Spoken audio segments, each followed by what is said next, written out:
Good morning, America. Welcome to Right Side Broadcasting Network's Live Desk as President Trump will host a Rose Garden luncheon at high noon on the East Coast. Of course, it is 10 a.m. on this fine morning, Tuesday, October 21st. I was reminiscing with Mr. Producer this morning that at this time last year, we were just about all over the Eastern Seaboard, the West Coast, bringing you those live rallies as President Trump was nonstop, and that's proven to be a nonstop schedule for his second term. As we're looking at a live shot there, it's the press briefing room of Capitol Hill.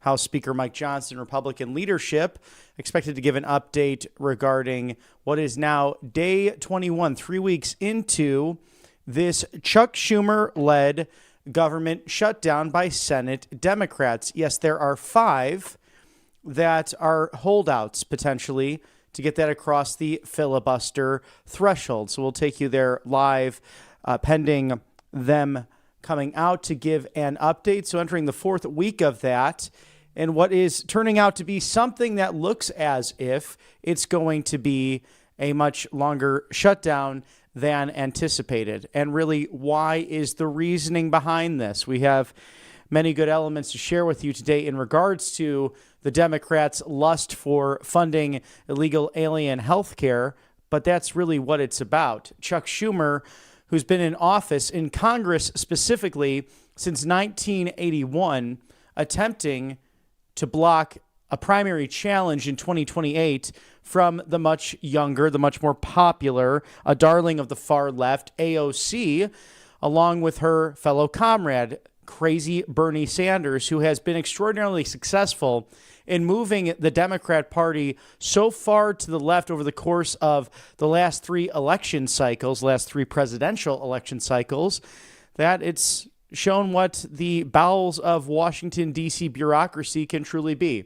Selecting candidates like Hillary Clinton, removing Joe Biden from the ballot, even though the auto pen had 12 million primary votes. So you think about that for a moment. It's rather glaring how this party continues to demonize the American people and point fingers and act as if you aren't smart or intelligent enough to make those balls and strikes, those calls on your own behalf. But we know that this MAGA movement, far more focused on the middle class, on the average everyday American who's struggling to get by, especially those who are public employee unions, especially those in uniform.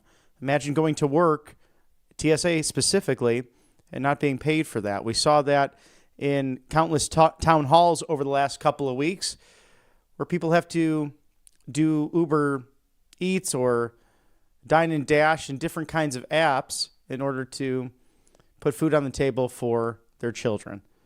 So it's really sad that someone from the Empire State of New York would choose to go this route.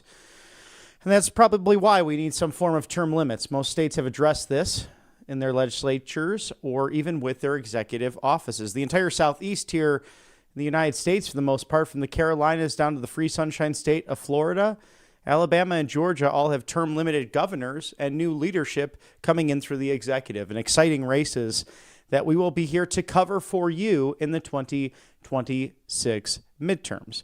Again, as President Trump hosts a Rose Garden luncheon at high noon today, we look forward to all of that, and we'll bring that right to you, as well as some potential other surprises here on this Tuesday, October 21st.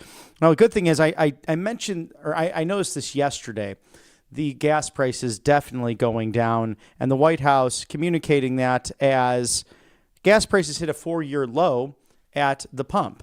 Well, let's take it there live now to Washington, D.C., House Speaker Mike Johnson and Lisa McClain.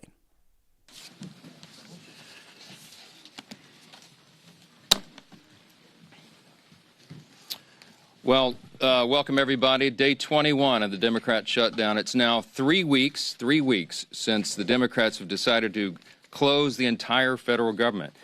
I mentioned yesterday when we were gathered that this is now the longest full shutdown in American history.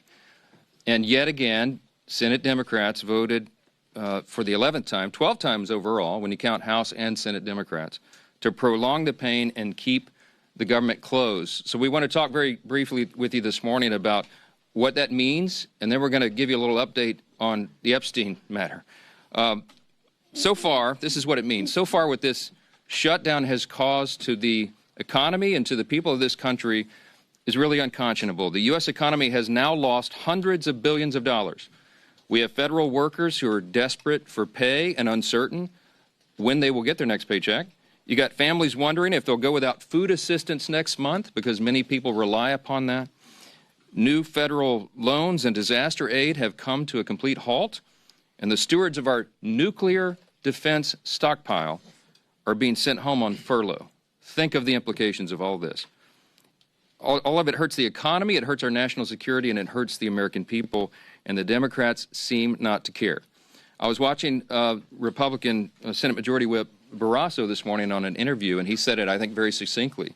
He said the Democrats are practicing the politics of pain.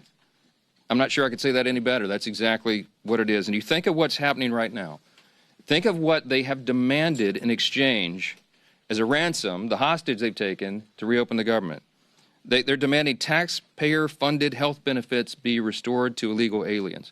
They're demanding that we spend billions of dollars overseas for ridiculous programs that the American people do not support.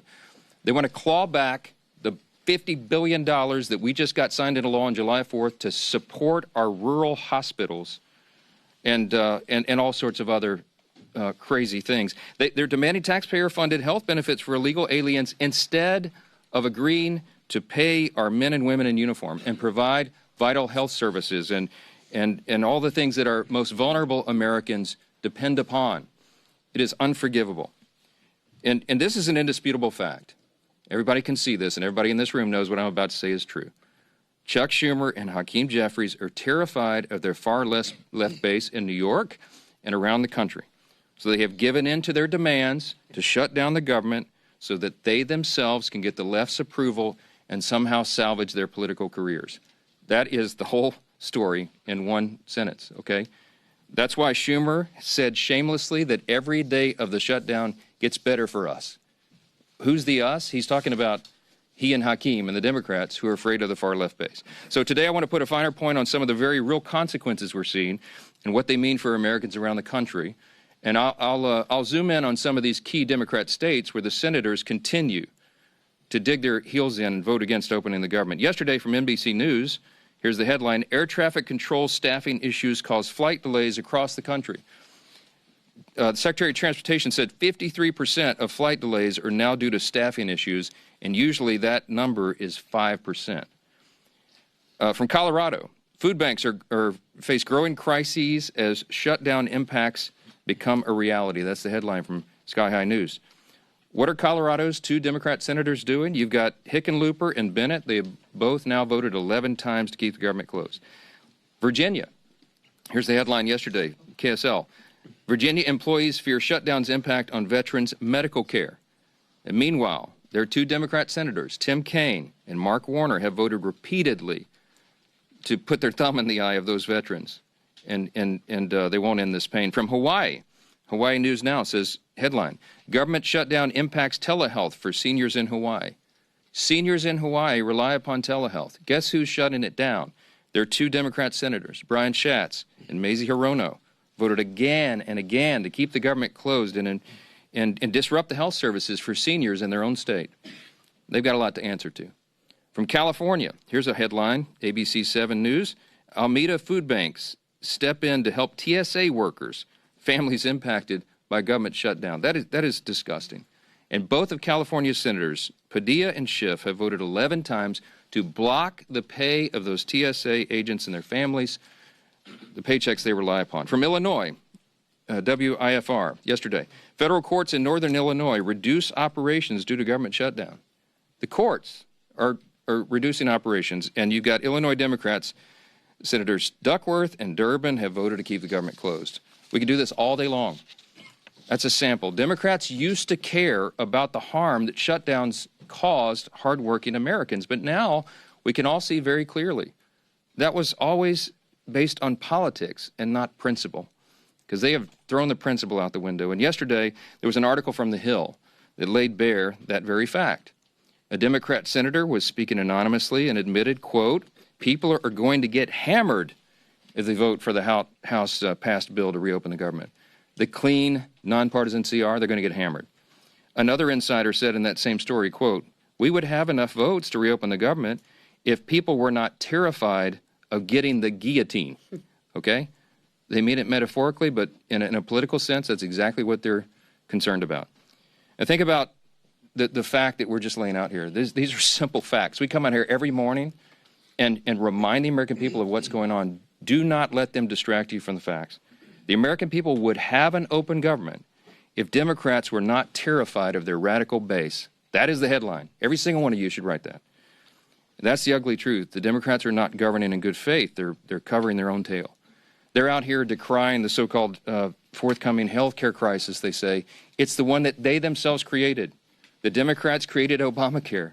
They're the ones that created a subsidy with an expiration date. They're the ones that did all of this. Republicans are trying to fix it. And they're trying to blame Republicans for the crisis they themselves created. They cry foul when we won't bail them out of their own shutdown. I don't have anything to offer, as I've explained. I don't have any partisan priority I can pull off of the CR to make it more palatable for them. There's nothing to negotiate. They just have to do what they've always done in the past, that they did 13 times during the Biden administration, and they did as recently as March of this year, to open the government so that people can get their services and their paychecks. And they go before cameras incredibly, and they just lie to the American people over and over. It's a stunning thing to watch. It's time to stop the political games. The Democrats have got to stop this so that we can get back to the work here. For the sake of the American people, I hope they do. I hope Democrats finally come to their senses soon and the pain will end so we can reopen the government and get back to the hard work here. Let me say this. Now, while congressional Democrats continue their dangerous political games, the bipartisan House Committee on Oversight is conducting its investigation into the heinous crimes of Jeffrey Epstein. And it has continued. It has not stopped during the government shutdown. You have some of the, as I like to say, some of the toughest bulldogs in Congress on the Republican and Democrat side who are united in this cause for maximum transparency of the Epstein files. I'm for that. Chairman Comer is for that, the Oversight Committee chair. You'll hear from him in a moment. All these leadership team are, all the Republicans in the House are for maximum transparency and always have been. My good friend, Chairman James Comer, is going to give you an update on that shortly, but I just want to make a couple of key points very clearly before I bring him up here. Congressional Democrats are rudderless right now. I don't know how else to describe it. They don't have a message. They don't have a leader. They don't have any identifiable set of policy solutions for the problems facing the American people. Their party continues to hit all-time historic lows in poll after poll after poll, and many of you have reported on that. These are objective facts. They're utterly lost as a party, and everybody can see it. So what are they doing? They see a shiny object, and they latch onto it. Democrats did not say one word about the Epstein files for the entire Biden presidency. They had all the files in the Biden DOJ. They didn't say a word about it. 4 years, not a word. And suddenly now they somehow convince themselves that the Epstein files will be damaging to President Trump and Republicans in some way that they've imagined. And so they feign outrage. Let me be very clear about this. I've met with some of the Epstein victims, some of these brave women who've come forward. They were here on Capitol Hill, as you all know. We heard their stories. It's gut-wrenching. It's disgusting what they've been made to go through, and they bravely came forward. We're working around the clock to ensure that justice is served, and also as part of the oversight to figure out why justice has been delayed for so long. All credible information we will ensure is released to the public, and we also, at the same time, are fulfilling our responsibility to protect the innocent victims.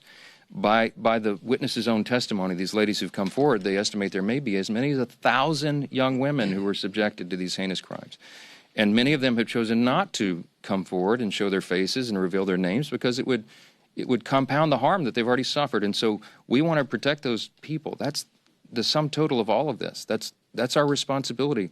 And short of that, we want maximum transparency. And that is exactly what the American people are getting right now. That oversight investigation, they're working around the clock. And here's what the latest update, if you're not keeping track. They have now subpoenaed and released 43,000 pages of documents. They have subpoenaed and released DOJ and Epstein estate documents, with more to come. They've issued 11 deposition subpoenas, and they've released Bill Barr's deposition transcript. Just a few days ago, they released the transcript from the interview with Alexander Acosta. They requested and begun to receive suspicious activity reports from the Treasury Department, and the department has fully cooperated in that. And they published letters from Eric Holder, Merrick Garland, and James Comey stating they had no knowledge or information related to the committee's investigation.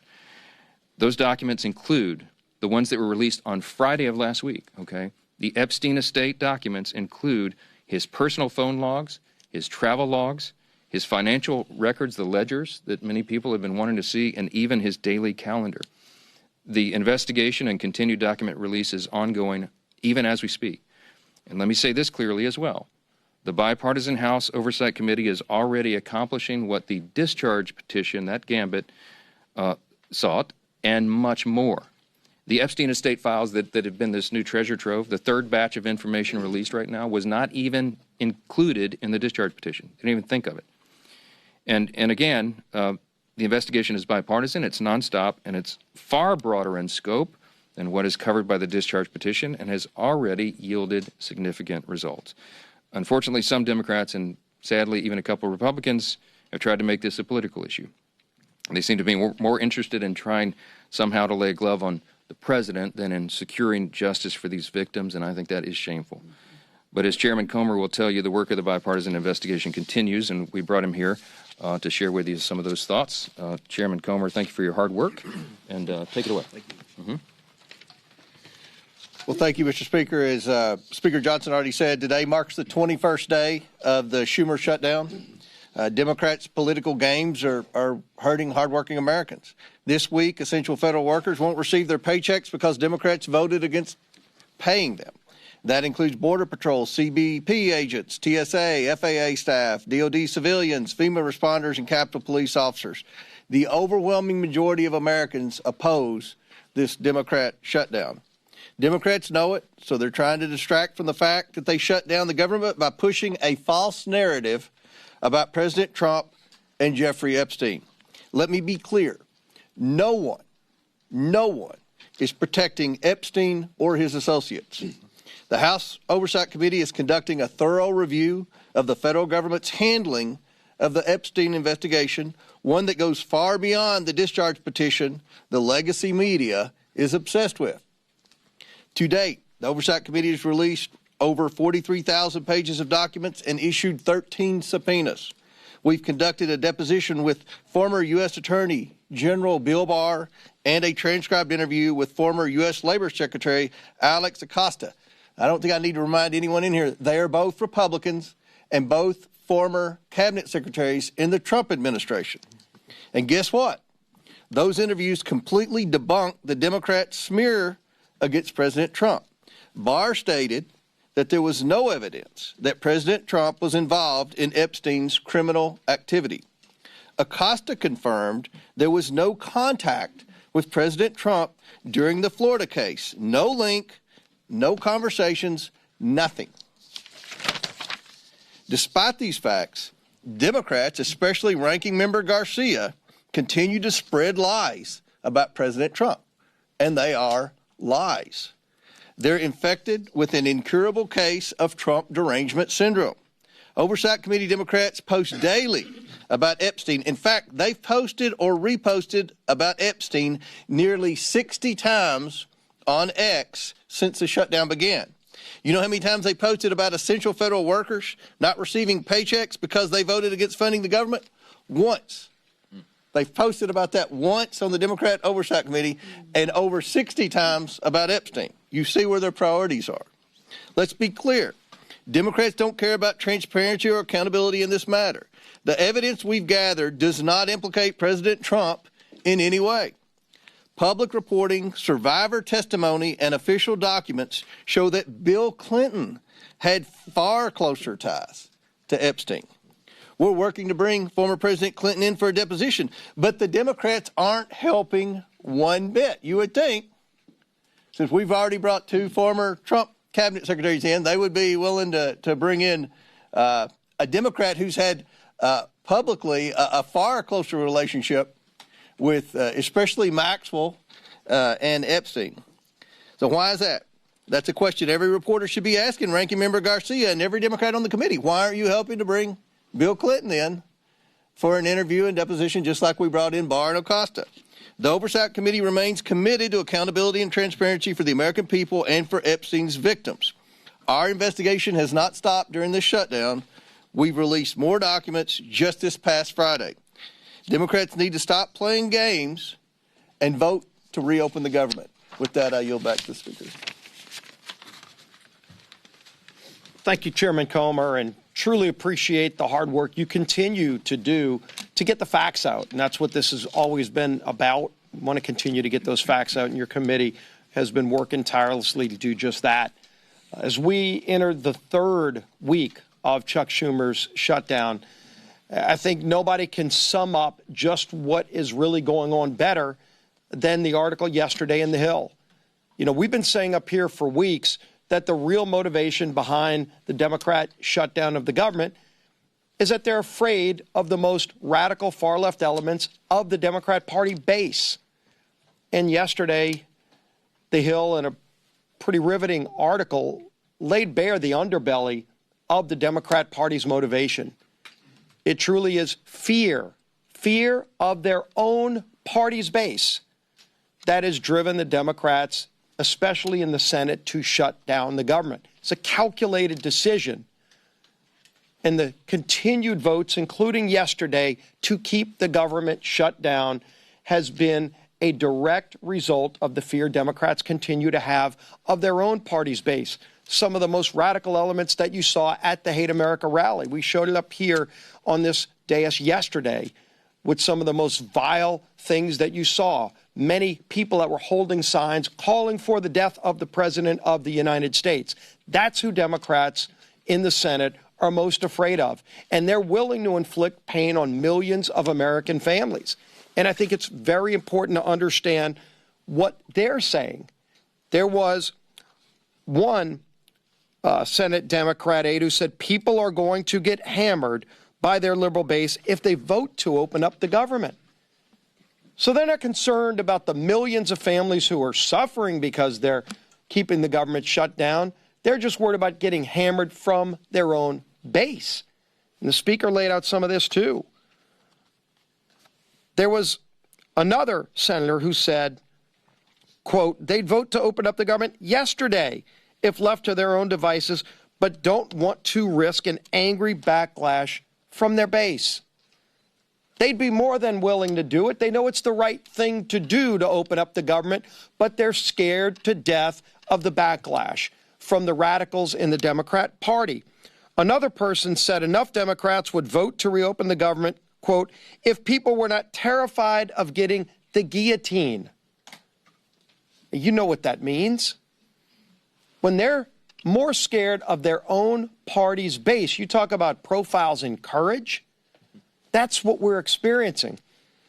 And maybe the worst was this, because the Speaker's gone over and over with some of the different states and the pain it's causing, not just here in Washington, but all around the country. In every state, there is real pain being inflicted. People that aren't sure if they're going to get another paycheck if they're working for the federal government. And there's a state, Georgia, that has a number of military bases, a lot of other federal workers. NIH is headquartered in the state of Georgia. And what is one of their senators, Senator Ossoff, thinking about all this?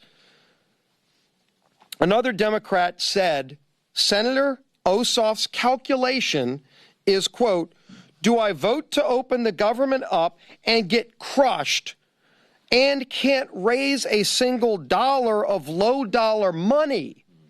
Or do I vote to shut the government down and get $3 million from online fundraising? Jeez. That's disgusting. Senator Ossoff is more concerned about getting low-dollar donations from maybe some donor in California who's going to click on an email and give him $100 for his reelection. And so he's causing suffering on tens of thousands of people in his home state of Georgia. Senator Ossoff ought to send that tainted, dirty money back if he's raised $3 million off of the shutdown, off of the suffering he's caused, just so that he can get some more money from radicals around the country. Go look at his finance report during the shutdown. The low-dollar donations that he's more concerned about getting than opening up the government, which is the right thing to do, because they're scared to death of their base, because they want to keep getting low-dollar donations from the most radical members of the Democrat Party? That's what this is about. And we've been saying it, but now that Hill article truly exposed it, with anonymous senators finally speaking freely, with other Democrat aides admitting what's really going on their side. And when they asked the speaker, gee whiz, is there something else you can offer? What is there to offer to a party who's so morally corrupt and bankrupt that they're willing to sell out the American people because they're either scared of their base or they want to just keep getting low-dollar donations from donors around the country who are rooting for chaos for America, who want to undermine this country? That's what's going on here. And the American people are figuring it out. People in Georgia are figuring it out. They know why they're seeing the suffering, and their own two senators are voting for that suffering, and now you know why. It's laid out in full display for everybody to see. We're here ready to get back to the people's work for all the American people, not just for some far-left radical base who's holding the Democrat Party in D.C. hostage. Finally show some courage, some moral clarity. All we need is 5 senators to stand up and do the right thing, and it's long past time they do it. Now our whip. Tom Emmer.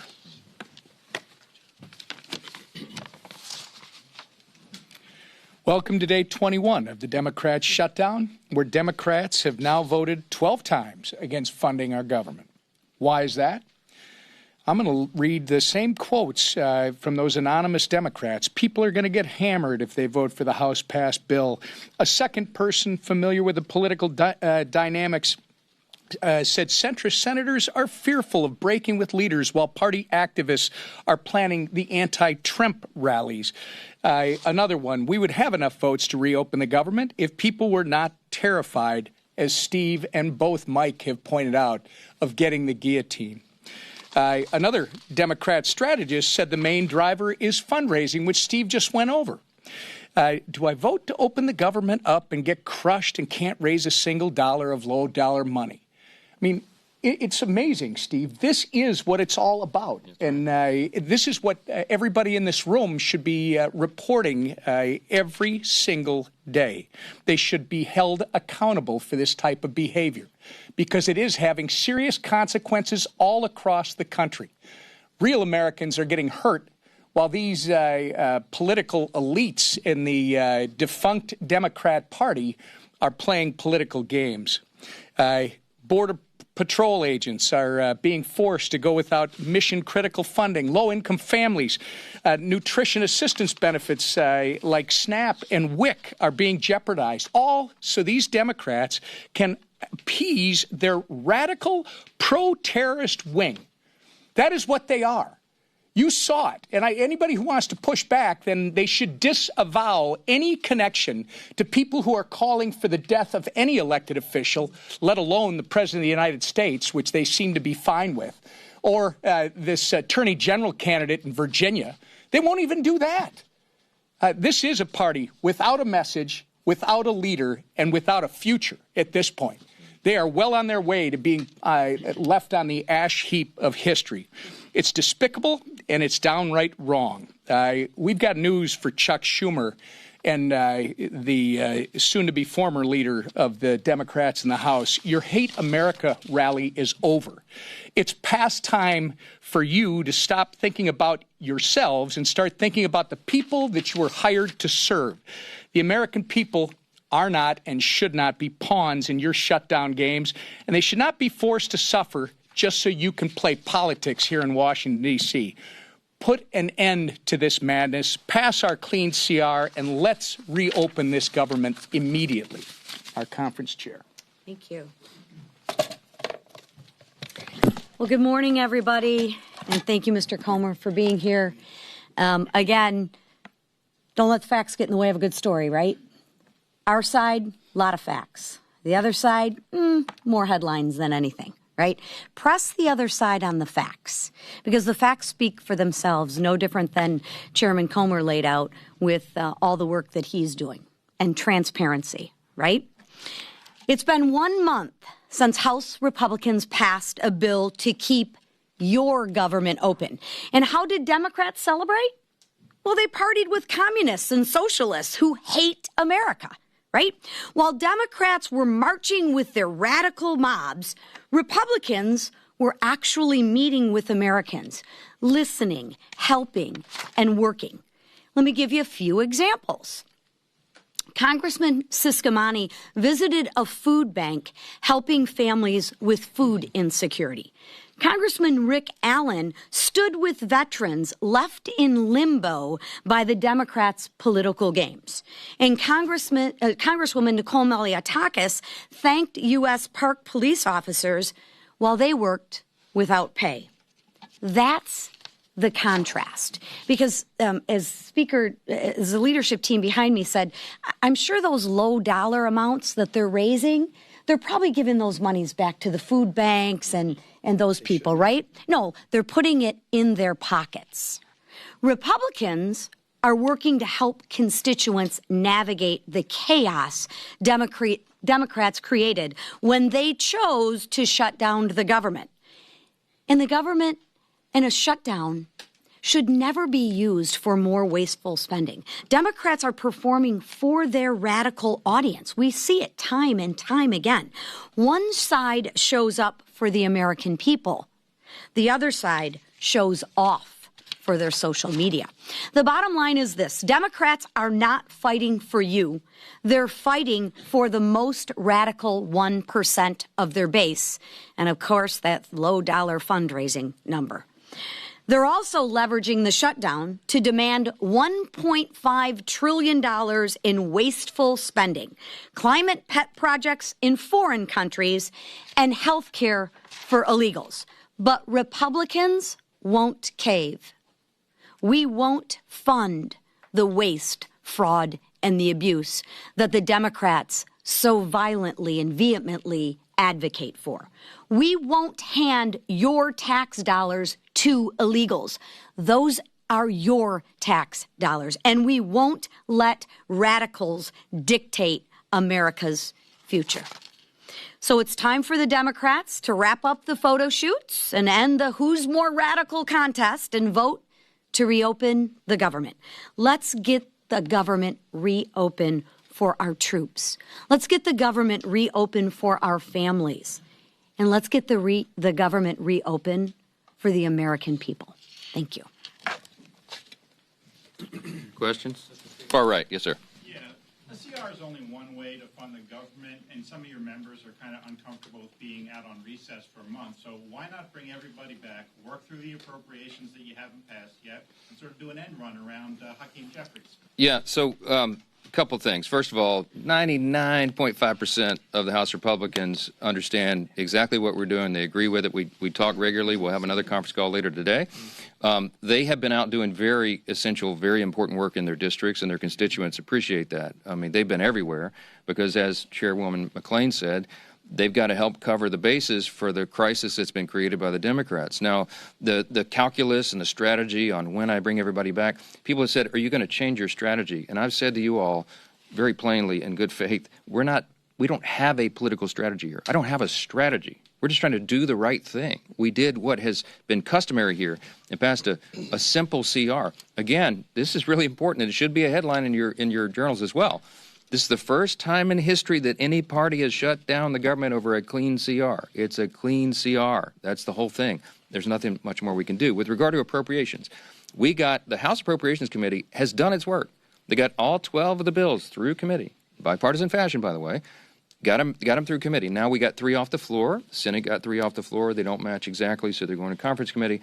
The appropriators are working during this period when we're not here on the floor. They're working and coordinating amongst themselves across the aisle and across chambers to get the next batch of appropes ready and teed up for House passage. As soon as we get back to regular legislative session, we look forward to doing that, and the clock is ticking. Remember this as well. The CR was set to November 21st. Was that a random date? No, that date was chosen by Republicans and Democrat appropriators, decided upon to allow for 7 additional weeks so they could finish the job that you just asked about. Right now, The great irony is the Democrats who say they want everything to be done, they are the ones that are eating up the clock. They're preventing that very thing from happening. So many of you have asked me in the hallway, is November 21st going to allow enough time? That's becoming a very dicey prospect right now because we need every single day. Now, the appropriators are working right now. As we speak, they're working on it. I myself have spoken to appropriators in the Senate on the Democrat side. I mean, we're trying to prepare this work and to get it done as soon as possible, but it is true that the pressure gets turned up every day of the calendar that's eaten up by the Democrats' political nonsense. Back row, yes, sir, on the best. CBS News is out with reporting this morning that a pardoned January 6th rioter was charged and arrested this week with threatening to kill Hakeem Jeffries. Do you have any reaction to that? No, terrible. That's the first I've heard of that. I don't know anything about it. But anybody who threatens to kill any political official, we denounce it absolutely. They ought to have justice fall upon their head.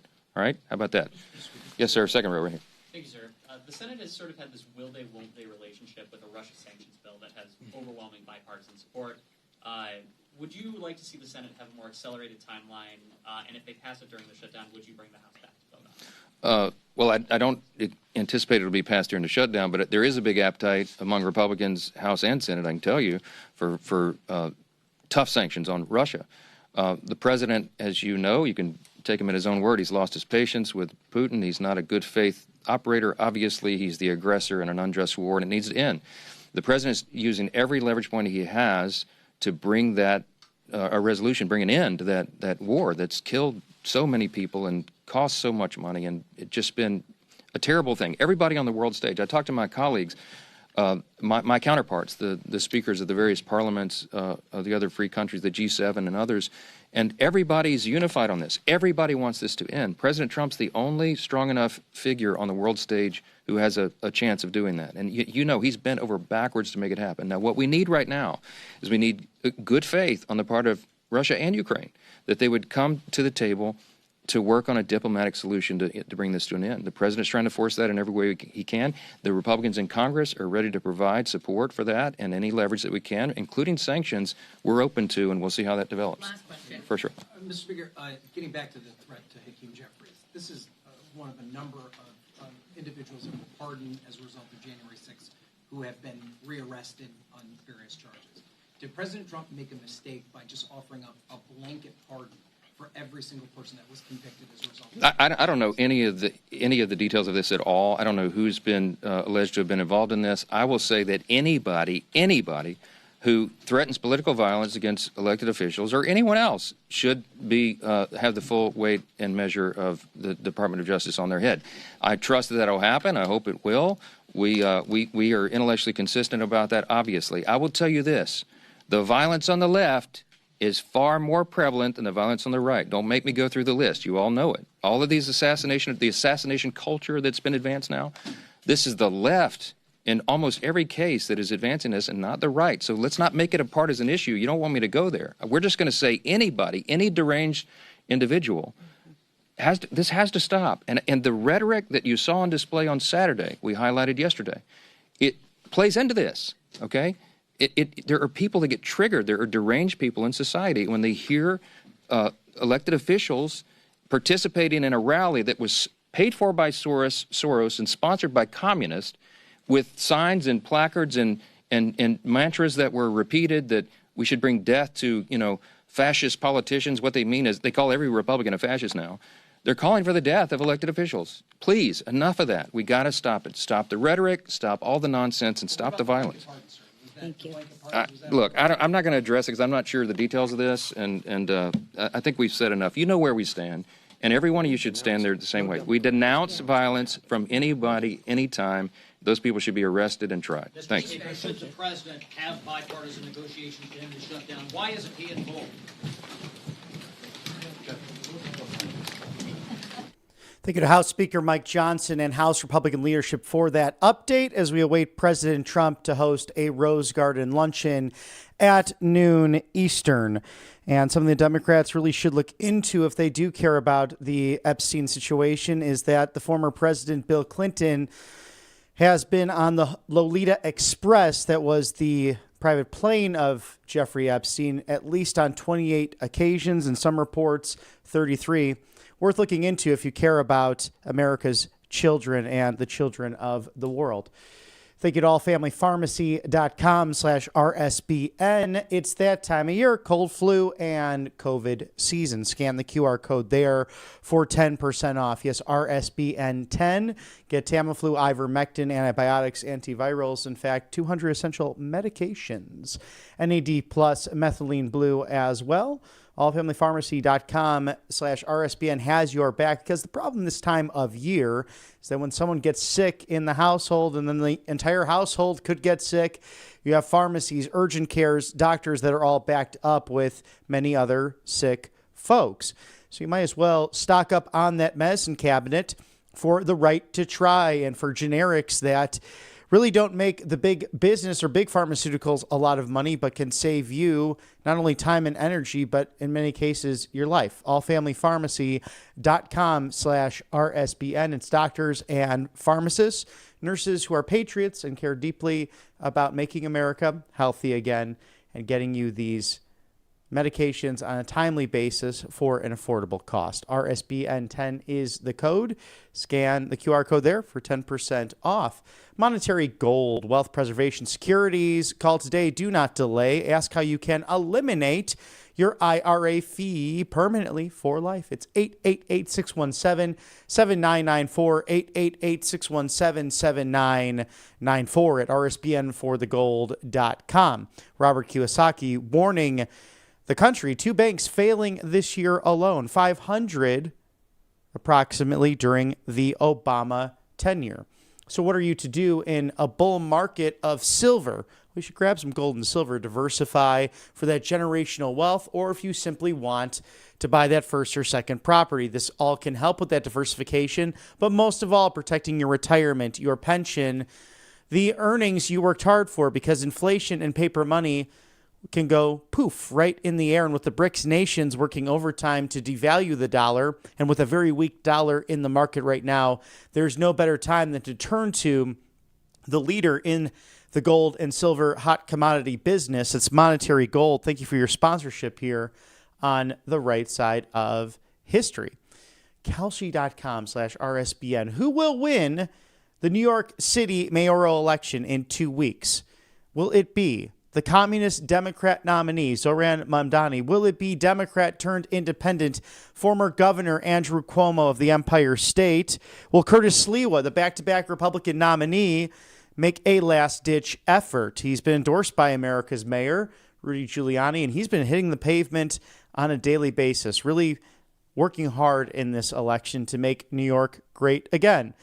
We'll watch that closely. November 4th is the election, 2 weeks from tonight. Will Bitcoin hit 150K by March of 2026, further allowing you in that March Madness season of college basketball to diversify more income and your assets? Kalshi.com/RSBN. Scan that QR code now. The Los Angeles Dodgers headed to the World Series. Will they repeat their World Series championship from last year? It's not easy to do in baseball. We saw the Florida Panthers do it in hockey as well, and they were invited to the White House once again. Kalshi.com/RSBN. Scan that QR code there and have some fun trading on music, sports, politics, culture, and the American experiment as we know it today. At roughly 10:43 Eastern, President Trump in an hour or so to host a Rose Garden lunch at the Rose Garden Club, and I wonder what's on the menu today at high noon on a gorgeous day in the Federal City. Heck, it's a gorgeous day here in the loveliest village on the plains at our headquarters, Right Side Broadcasting Network, the live desk that is your go-to. We'll take a quick commercial break for sponsorships. Stick with us here on the Right Side of History. Welcome to Right Side Broadcasting Network, your trusted conservative news outlet. At RSBN, we deliver the truth when the mainstream media falls short. Since 2015, we've proudly broadcasted every single one of President Trump's iconic MAGA rallies, bringing you the excitement and energy live before anyone else. By watching RSBN, you get an unfiltered front row view of the action on the ground. We interview the crowds to give a voice to millions of Americans just like you. We show you President Trump's speeches in their entirety, free from interruptions and censorship. We cover the stories that matter to you with the integrity and passion you deserve. Thank you for choosing RSBN as your home for America First News. Together, we stand strong, united, and informed. So join us and be part of the right side of history. Tired of being told no by your doctor, your pharmacy, or worse, your insurance company? You're not alone. Millions of Americans are waking up to a broken healthcare system. That's why more and more people are turning to All Family Pharmacy. We believe in medical freedom. We deliver the prescription and the medication, all from licensed U.S. doctors and pharmacists, from ivermectin and trusted antibiotics to maintenance medications, even NAD+, the revolutionary anti-aging supplement. Use code RSBN10 at checkout for 10% off your first order. Every once in a while, something big happens, something that changes everything. And now, in a defining moment for crypto, Trump Media Group and Crypto.com are joining forces to acquire up to $6.4 billion of CRO, launching America's first ever CRO treasury, empowering the Kronos blockchain. This is more than a partnership. It's the future of finance built in America. For more, visit Crypto.com, where millions trade CRO every day. Hey y'all, it's Silk from the Diamond and Silk Chit Chat live show. Look, don't forget to check me out right here on RSBN Network. Be sure to watch the show on Right Side Broadcasting Network, and I want you to support Right Side Broadcasting Network. Yes, it's imperative that you do so, okay? I look to see y'all soon. Bye-bye. Welcome back to Right Side Broadcasting Network as we cover the news of the day and the irony of the Democrat Party. We saw that if you watch from the beginning of our broadcast, roughly 45 minutes in, with updates on day 21 of the Chuck Schumer Democrat shutdown coming directly from the United States Senate. It's something to echo the Secretary of the Treasury, Bessent's words just days ago that Democrats of goodwill, if any do exist, elected Democrats in the Senate, really need to go beyond the filibuster, something I thought they no longer endorse, but they clearly love this filibuster as much as they did back when they tried to stop civil rights legislation in the 1960s. But the hypocrisy on illegal alien health care being funded by them on full display with cut number 14, Mr. Producer.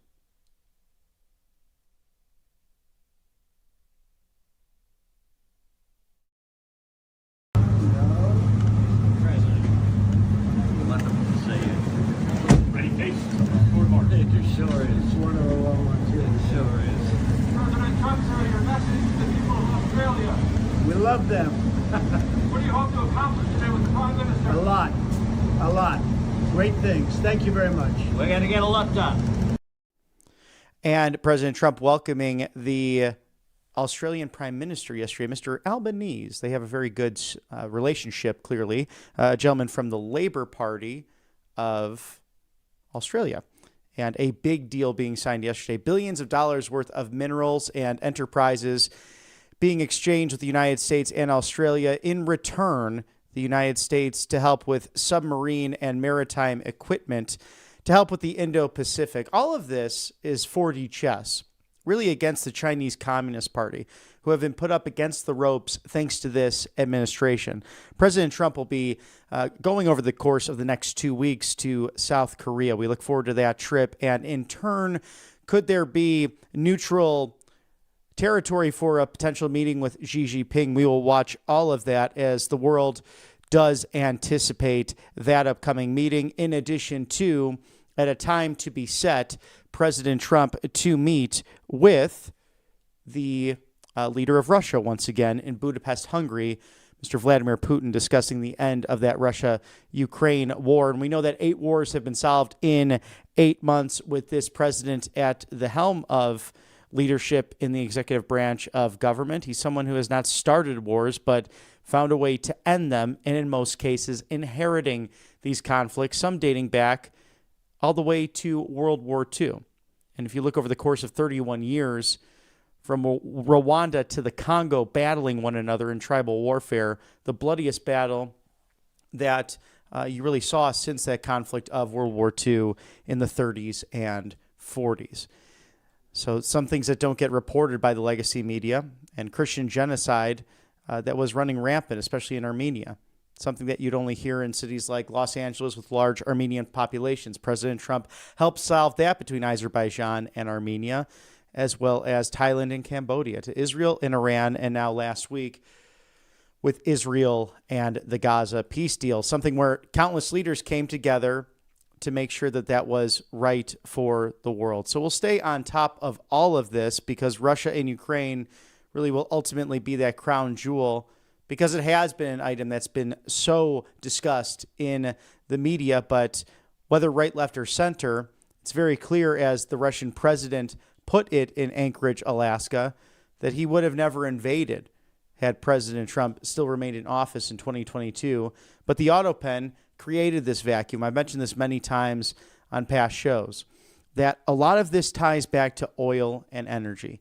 He cut the Keystone Pipeline here in North America that went from Alaska through Western Canada into the United States. Even Justin Trudeau was begging President Biden to reinstate that deal, creating countless jobs in Canada and the United States. But Nord Stream 2 was given the green light with American help as well during the Auto Pen administration, therefore putting Germany, Belgium, and other European nations at the mercy of Russian oligarchy, and Iran and China ended up benefiting from that in their oil and gas trades. So all of this is extraordinarily complicated, but President Trump has taught a masterclass in roughly 8 months of how to do this job. Well, really 9 months since he took the oath of office back on January 20th of this year. Now going back to as well the illegal alien health care. Democrats really have shown that hypocrisy on a regular basis with the way they've claimed that there's no illegal aliens being funded with that health care. But we know from independent research and other journalists that that is the case. And before we go with that video, thank you to angelpaste.com, the miracle that is the vitamin B cream. That's great this time of year. I mean, really outstanding to get rid of that dry skin and to keep your skin glowing this time of year. I've used it right here on the show, and I hope you do so as well. The orange option, that's vitamin C infused, non-GMO, no chemicals. Great for that skin of yours. And a natural facial spray. They've got hundreds of different options right there at angelpaste.com, so go and check that out when you can. This time of year, it gets dry outside, so right before winter, nice to keep that skin glowing with the temperature change. Christian-owned. They are based in Spring, Texas, off the Gulf of America. Experience the miracle today. That is angelpaste.com. Thank you to covepure.com/RSBN. Get $200 off this reverse osmosis machine that's leading the way in clear wave technology. Let me tell you about this, because we know that pipes, especially in Democrat-run cities, the infrastructure can be quite poor. So remember Flint, Michigan, and the poisons in the water? Yeah, that lead can lead to brain cancer, to stomach tumors, liver failure, and just god-awful things. As you can see there, the reverse osmosis system, covepure.com/RSBN, it's clearwave technology. The machine is smaller, if not the size of your coffee maker at home. So easy to use in the morning, especially to cleanse the system. But Secretary Kennedy, amongst others, very focused on removing fluoride, pesticides, and chemicals from the water, including agricultural runoff. Here's the problem. JAMA Pediatrics found that students drinking from the tap water on a regular basis can lose up to 2 points, if not more, of their IQ. So this is really not a luxury, but a necessity to keep your family safe. Utah, Florida, also passing legislation to get fluoride out of the water. So get ahead of all of this. covepure.com/RSBN, the best reverse osmosis system in the game. Drink pure, live pure. Get $200 off. Scan that QR code there now, as we're grateful for a healthy America. Now, talk about efficiency. Perplexity, the newest sponsor here at Right Side Broadcasting Network, with its AI-powered browser that does browse at the speed of thought. Unlock 1 month premium Rumble right there for you, all on the house. pplx.ai/RSBN. So you might work on the East Coast as we do. What about that business partner on the West Coast? 3-hour difference in the time, and you're meeting right in the middle, in the Midwest, to go find some delicious barbecue. Now, I have to say that's probably going to be in the Lone Star State of Texas. Maybe something like Hard 8 in Canton, just outside of Dallas, one of the finest there. I could actually tell you about a whole story about an eating contest I had during my Turning Point USA days, but I'll say that for another time. I lost badly to Mr. Brandon Tatum, but we had fun with that. And you want to find the best barbecue out there. So why waste 30 minutes, 3 hours or more trying to schedule all that when you have other important items to meet before your big AI conference? Let Comet take care of that for you. It's an AI-powered browser from Perplexity. Browse at the speed of thought with Comet, pplx.ai/RSBN. It's literally having a personal assistant in your web browser. They search, they book, they send the message over to your business partner, and you will have all that peace of mind, get more done during the day. So it sounds like a game plan for yours truly. I hope it is for you as well. It's Comet from Perplexity, pplx.ai/RSBN. As we share the news of the day, Vice President J.D. Vance, he is in Israel today meeting with a number of different officials post the Israeli peace accords, really the Abraham Accords 2.0, where you've had Arab and Muslim countries come together. It's being signed in Egypt with the President of the United States in that long line of those who wanted to have a personal picture with him. So it's interesting that those would say that the world is somehow unsafe or that the world does not respect President Trump because he finds a way with each and every leader, regardless of background, to find common ground with them. That's through dialogue, it's through debate, it's through the use of tariffs, it's through the use of not backing down peacefully and patriotically. It's being on the forefront to make sure drug traffickers in Venezuela stop the murder of American citizens. Dr. Sebastian Gorka mentioning this recently at a Heritage Foundation event that post-World War II, 108,000 American service members, men and women, may God rest their souls for their selfless sacrifice, perished in battle, in war, whether it be from the draft, whether it be from a volunteer military, from the Korean War, all through the most recent engagements in the operation against the war on terror.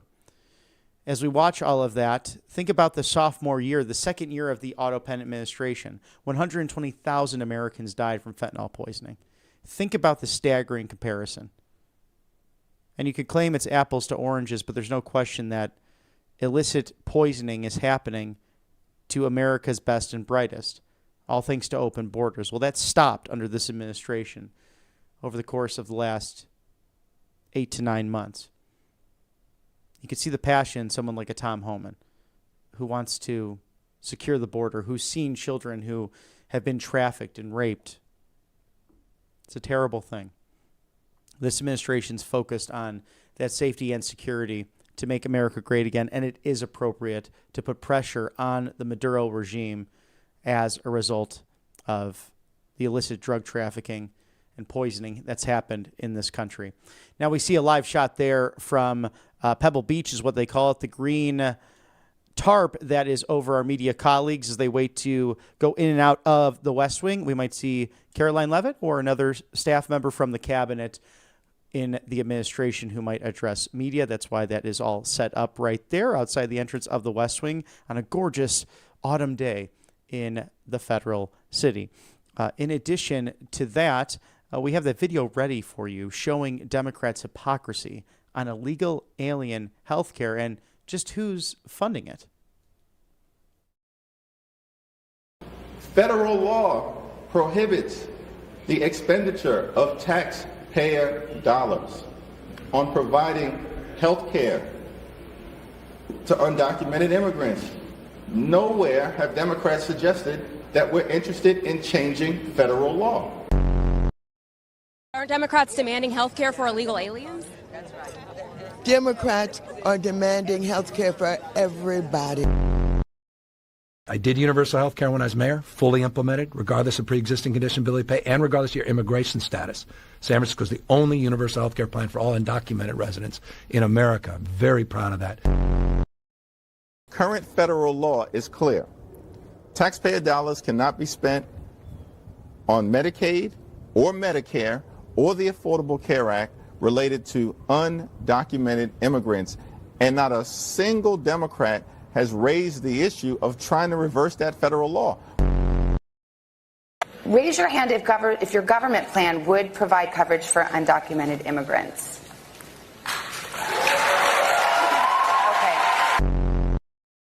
We do ourselves no favors by having 11 million undocumented people in our country be unable to access health care.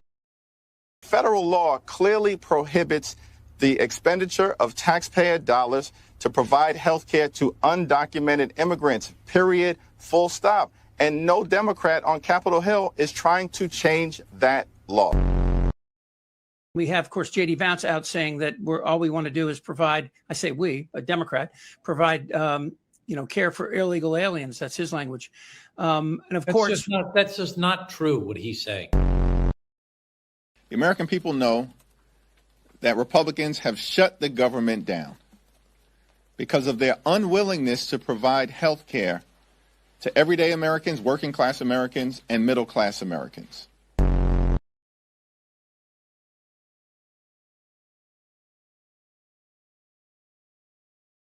The mental gymnastics you have to go through with this House Democrat leadership and the Senate Democrat leadership, really mind-boggling to watch. But they always, one thing I do respect about them, they stick together. They really do. And they find a way to perpetuate all this. So I did some digging. We are a small but mighty company here at Right Side Broadcasting Network. So what you hear on the show is coming from yours truly. And I will always share across with you what is the journalistic integrity of what is news versus what is simply opinion. And Bill O'Reilly's team has quite a research team, a robust team that looks into many different core issues. And what they found recently is the fact that whether it's public or private subsidies, even though illegal through Obamacare, and even though it was illegal to fund criminal aliens with these Medicaid, Medicare, public and private subsidies, being that they're non-citizens, finding that states like Oregon, California, Illinois, the Empire State of New York, amongst others, are doing just that through sanctuary status. Very interesting to see what they uncovered as President Trump will host a Rose Garden lunch at high noon Eastern. It's 11:02 on the East Coast, 8:02 on the West Coast. Welcome to Right Side Broadcasting Network. I'm Robert McNeely. It's always a joy to be with you, especially on a Tuesday with glorious temperatures in the federal city and that beautiful sunshine upon 1600 Pennsylvania Avenue, where they are breaking ground on the ballroom, the privately funded ballroom, in fact, at the White House. And presidents have done this in the past. In fact, cut number 9, Mr. Producer, we've had a history of that at the White House where presidents have added to different elements of the White House. So a lot of fake outrage, according to Rapid Response 47, regarding the construction of the big, beautiful, privately funded White House. In fact, presidents have renovated and expanded the White House for the last 100 years. In 1902, President Theodore Roosevelt made the West Wing. So what you see of the West and East Wing now is really 100 or so years in the making. It's early 20th century. In 1909, President William Howard Taft added the first Oval Office during the West Wing expansion. In 1933, President Franklin Delano Roosevelt added a second floor to the West Wing, and in 1934, he relocated the Oval Office to its current spot, completed the East Wing, and built the indoor swimming pool. In 1948, President Truman began completely gutting and rebuilding the White House interior, preserving the exterior walls. That was needed because of mold and electricity, also indoor plumbing issues that came as a result of a building that's really been in existence since 1800 or 1801, when John Adams, the first inhabitant, ended up there, the first president to live there. The only president who did not live there, the father of our country, General George Washington. Now, in 1970, President Nixon converted FDR's pool into the press briefing room. In 1973, he added a bowling alley to the basement, and in President Obama in 2009 upgraded the tennis court into a full basketball court. Now, all of this is being privately funded, mind you. President Trump having the donors to the White House just last week on Wednesday evening to showcase all of this. As you can see the outline there, and the White House talking about this very construction that is really going to be quite interesting for the privately funded ballroom. For over 100 years, presidents have done this, enhancing the White House, preserving its legacy as a symbol of our nation. And today, President Trump proudly broke ground on the new big White House ballroom. It's going to be extraordinary, and having the privilege of being in the ballroom at Mar-a-Lago on a couple of occasions, this is going to be a similar construction from what I understand. And we know that he's a builder, he's a developer, he's passionate about it. His eyes light up when he talks about it. So we look forward to how this privately funded, again, it costs taxpayers nothing, how this will host heads of state and countless Americans to celebrate the glory that is our constitutional republic, nearly 250 years young. Now, this time of year, family members can come home from work, from school, and they might have the cough and the sniffles. It turns into something worse. How are you to protect yourself? Well, if you don't have insurance, there's no red tape and no bureaucracy with allfamilypharmacy.com/RSBN. In addition to great doctors and pharmacists who care about you and a nursing staff ready to take care of your needs, you can prepare for the cold and flu season by stocking up with Tamiflu, ivermectin, antibiotics, antivirals, and much, much, much more. Again, 10% off, code RSBN10. Run and scan that QR code now for all of the life-saving options with over 200 essential medications and emergency medical kits ready to go for you. You can travel with these as well. The problem can be that pharmacies and urgent cares, even your general practitioner, might not have time to see you when it's an emergency, given that a lot of people get sick this time of year. So it's smart to stock up on the right to try and the generics that actually make a difference for you. allfamilypharmacy.com/RSBN. And there is Chapter, the Medicare leader, to knock out your Medicare to-do list. Call today. Don't delay. You could do so at 833-438-3359, because it's the same story every year that we find people who are 64 and older can get scammers and endless phone calls on plans that might threaten to cancel what you have now or simply might not be the best option. So Chapter compares every single Medicare plan just for you so that you can make sure you're safe in all of these options. It is true that Medicare is confusing on purpose. They don't want you to have really the best of both worlds. Who benefits? It's big insurance and companies. It's big government. It's those who write the rules. That's why Chapter is standing up against those who would seek to do the American people harm. So even if you like your current plan, you've got to look into 2026 options right away. Again, call 833-438-3359. Chapter comes in. They're independent. They are only advisors who want to compare nationwide all these different plans for you and yours. The call is easy. It takes under 20 minutes to review your options. And on average, they could save people up to $1,100 per year. So it's worth looking into. Chapter, 833-438-3359. Thank you to mypillow.com/RSBN. It's a 6-piece towel set. They're back in stock under $70. Now going for $39.98. A very limited quantity. This will go fast.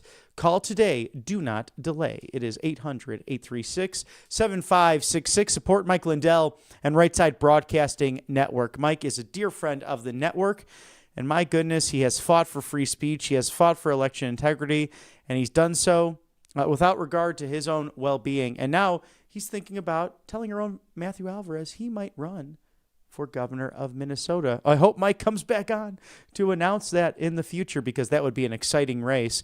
With all of this, American-made products, over 2,000 in his manufacturing facilities in the great state of Minnesota. It's mypillow.com/RSBN. Make your night and day just a little bit more peaceful, calmer, get the good night's rest, but also start that day off with a delicious brand of coffee, comfortable pillows, the best bed sheets in the world, quite frankly. They literally use the Giza Dream Sheets if you have not tried them, but especially these 6-piece towel sets back in stock, going for half off right now, under $40 at $39.98. mypillow.com/RSBN.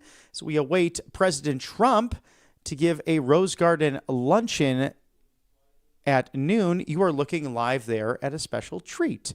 The Vice President of the United States is in Israel. He is observing a military coordination and also meeting with public and private officials. And we have a 2-minute warning. We will send it right there to you when the Vice President comes out to address individuals there in the state of Israel. Actually, we'll toss it there now. The Vice President of the United States.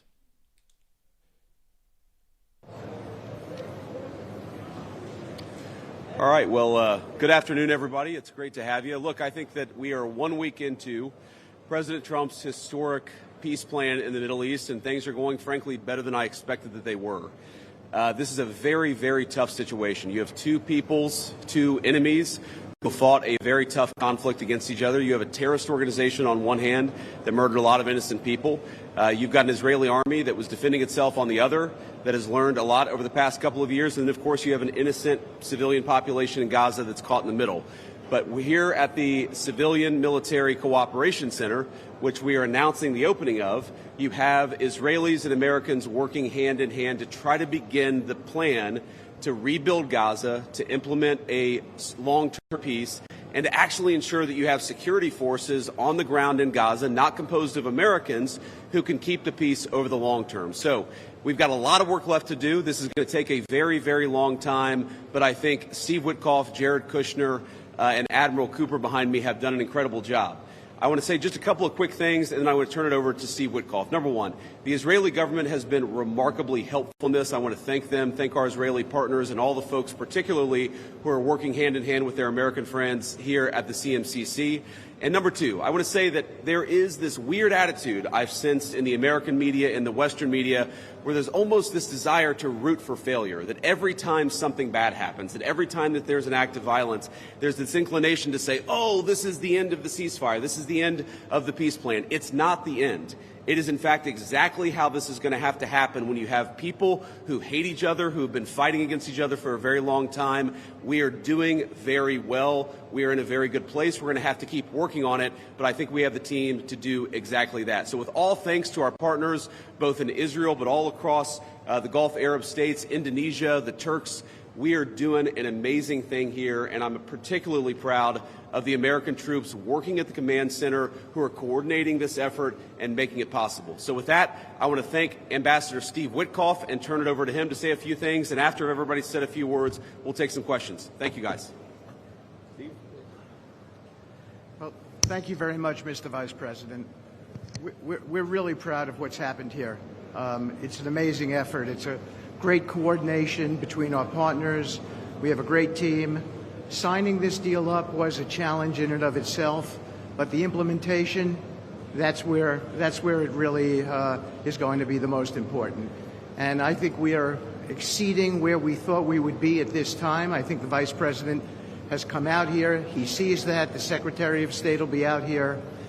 I can't tell you what a privilege it is to work with the team that we have, with Jared, who's extraordinary, the President, of course, and the Vice President, and Admiral Cooper.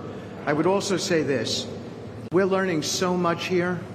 This CMCC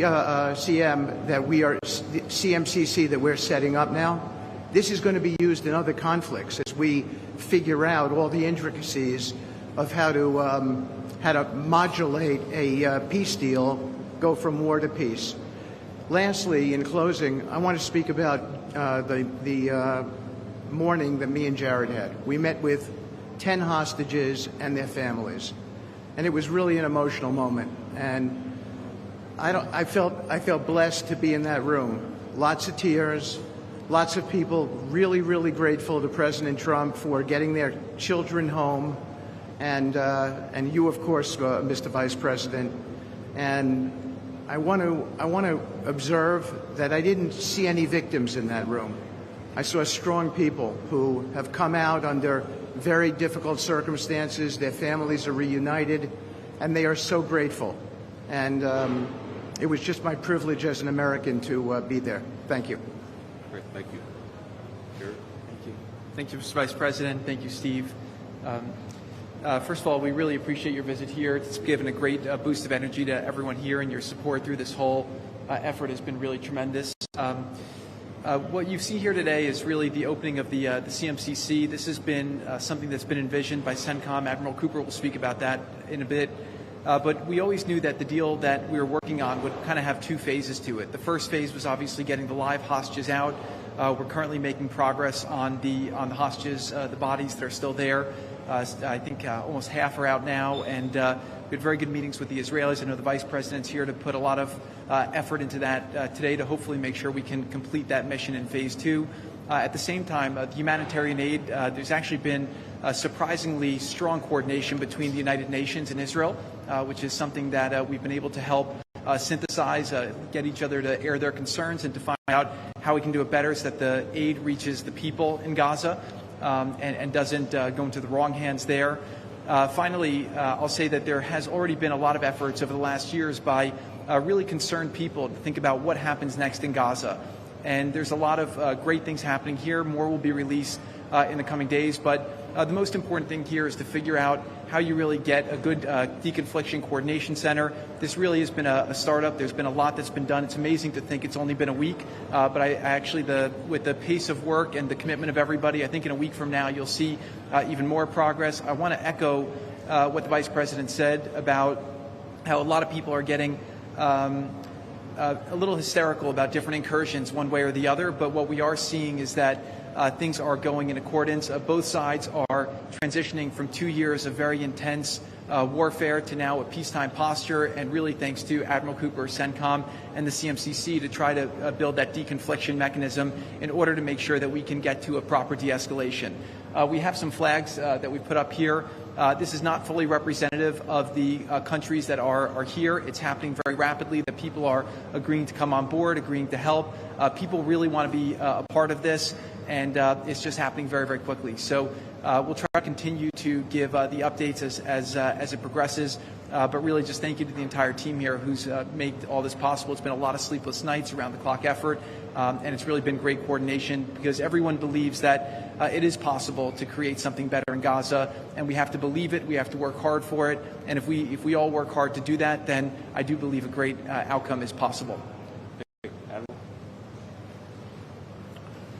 Well, Mr. Vice President, thank you for joining us here today at the CMCC. Consistent with our Commander-in-Chief's direction, this facility will be the hub for the delivery of everything that goes into Gaza as we look to the future, delivering on the Commander-in-Chief's commitments. 200 of America's sons and daughters who wear the cloth of the nation have stepped up and are serving here. I just couldn't be prouder, and I know that you are as well. Thank you so much. Great. Thanks, Admiral. And gentlemen, we'll take a few questions now. Sir. I want to ask about the Turkish role. It's very concerning for Israelis. Turkey obviously has been a supporter of Hamas. What role will they have, and will they have troops that will be on the ground here or in the Gaza Strip? Thank you. Well, I think, first of all, what troops are on the ground in Israel is going to be a question the Israelis have to agree to, and I'm sure that Prime Minister Netanyahu will have opinions about that, but we think everybody has a role to play here. Some of that's going to be financial, some of that's going to be in reconstruction, some of that's just in communication with the various parties to ensure that this deconfliction process actually works and is implemented. We're not going to force anything on our Israeli friends when it comes to foreign troops on their soil, but we do think that there's a constructive role for the Turks to play, and frankly, they've already played a very constructive role. We're very grateful for that. And you asked, they've supported Hamas in the past. No one who is a party to this conflict can look in the past and not point at something that they don't like or that they disagree with. Everybody who's been involved in this conflict can point at one other person. One of these flags can point at another flag and say, we hate that person for various reasons. The way that we're going to get to peace is to focus on the future, which is what the President of the United States has asked us to do. And we think everybody here is very willing to do that and is very eager to engage in that effort. Ma'am. The ceasefire deal took months to negotiate. What do you think the likelihood is that it will last long term? If you had to put a number on it, a percentage. Well, Jared's the investor here. I'm not going to give you a percentage, but look, what we've seen the past week gives me great optimism the ceasefire is going to hold. And if we get from where we were a week ago to a long-term, durable peace between Israel and Gaza, there are going to be hills and valleys. There are going to be moments where it looks like things aren't going particularly well. But given that, and given the history of conflict, I think that everybody should be proud of where we are today. It's going to require constant effort. It's going to require constant monitoring and supervision. That's part of the reason that Admiral Cooper and his team is here, is to mediate these disputes, to mediate these disagreements as they come up. But look, right now, I feel very optimistic. Can I say with 100% certainty that it's going to work? No. But you don't do difficult things by only doing what's 100% certain. You do difficult things by trying, and that's what the President of the United States has asked us to do. Sir. Mr. President, Suleiman Massoud from Cannes. First of all, thank you for brokering the ceasefire deal. Two questions for you. Hamas was supposed to bring back all the hostages within 72 hours. There are still deceased hostages that are still in Gaza. Will you put a deadline for Hamas to bring back all these hostages? And second thing, President Trump tweeted about this today, Hamas killing their own people in Gaza, Palestinians who worked for Israel. What is your warning to Hamas about that?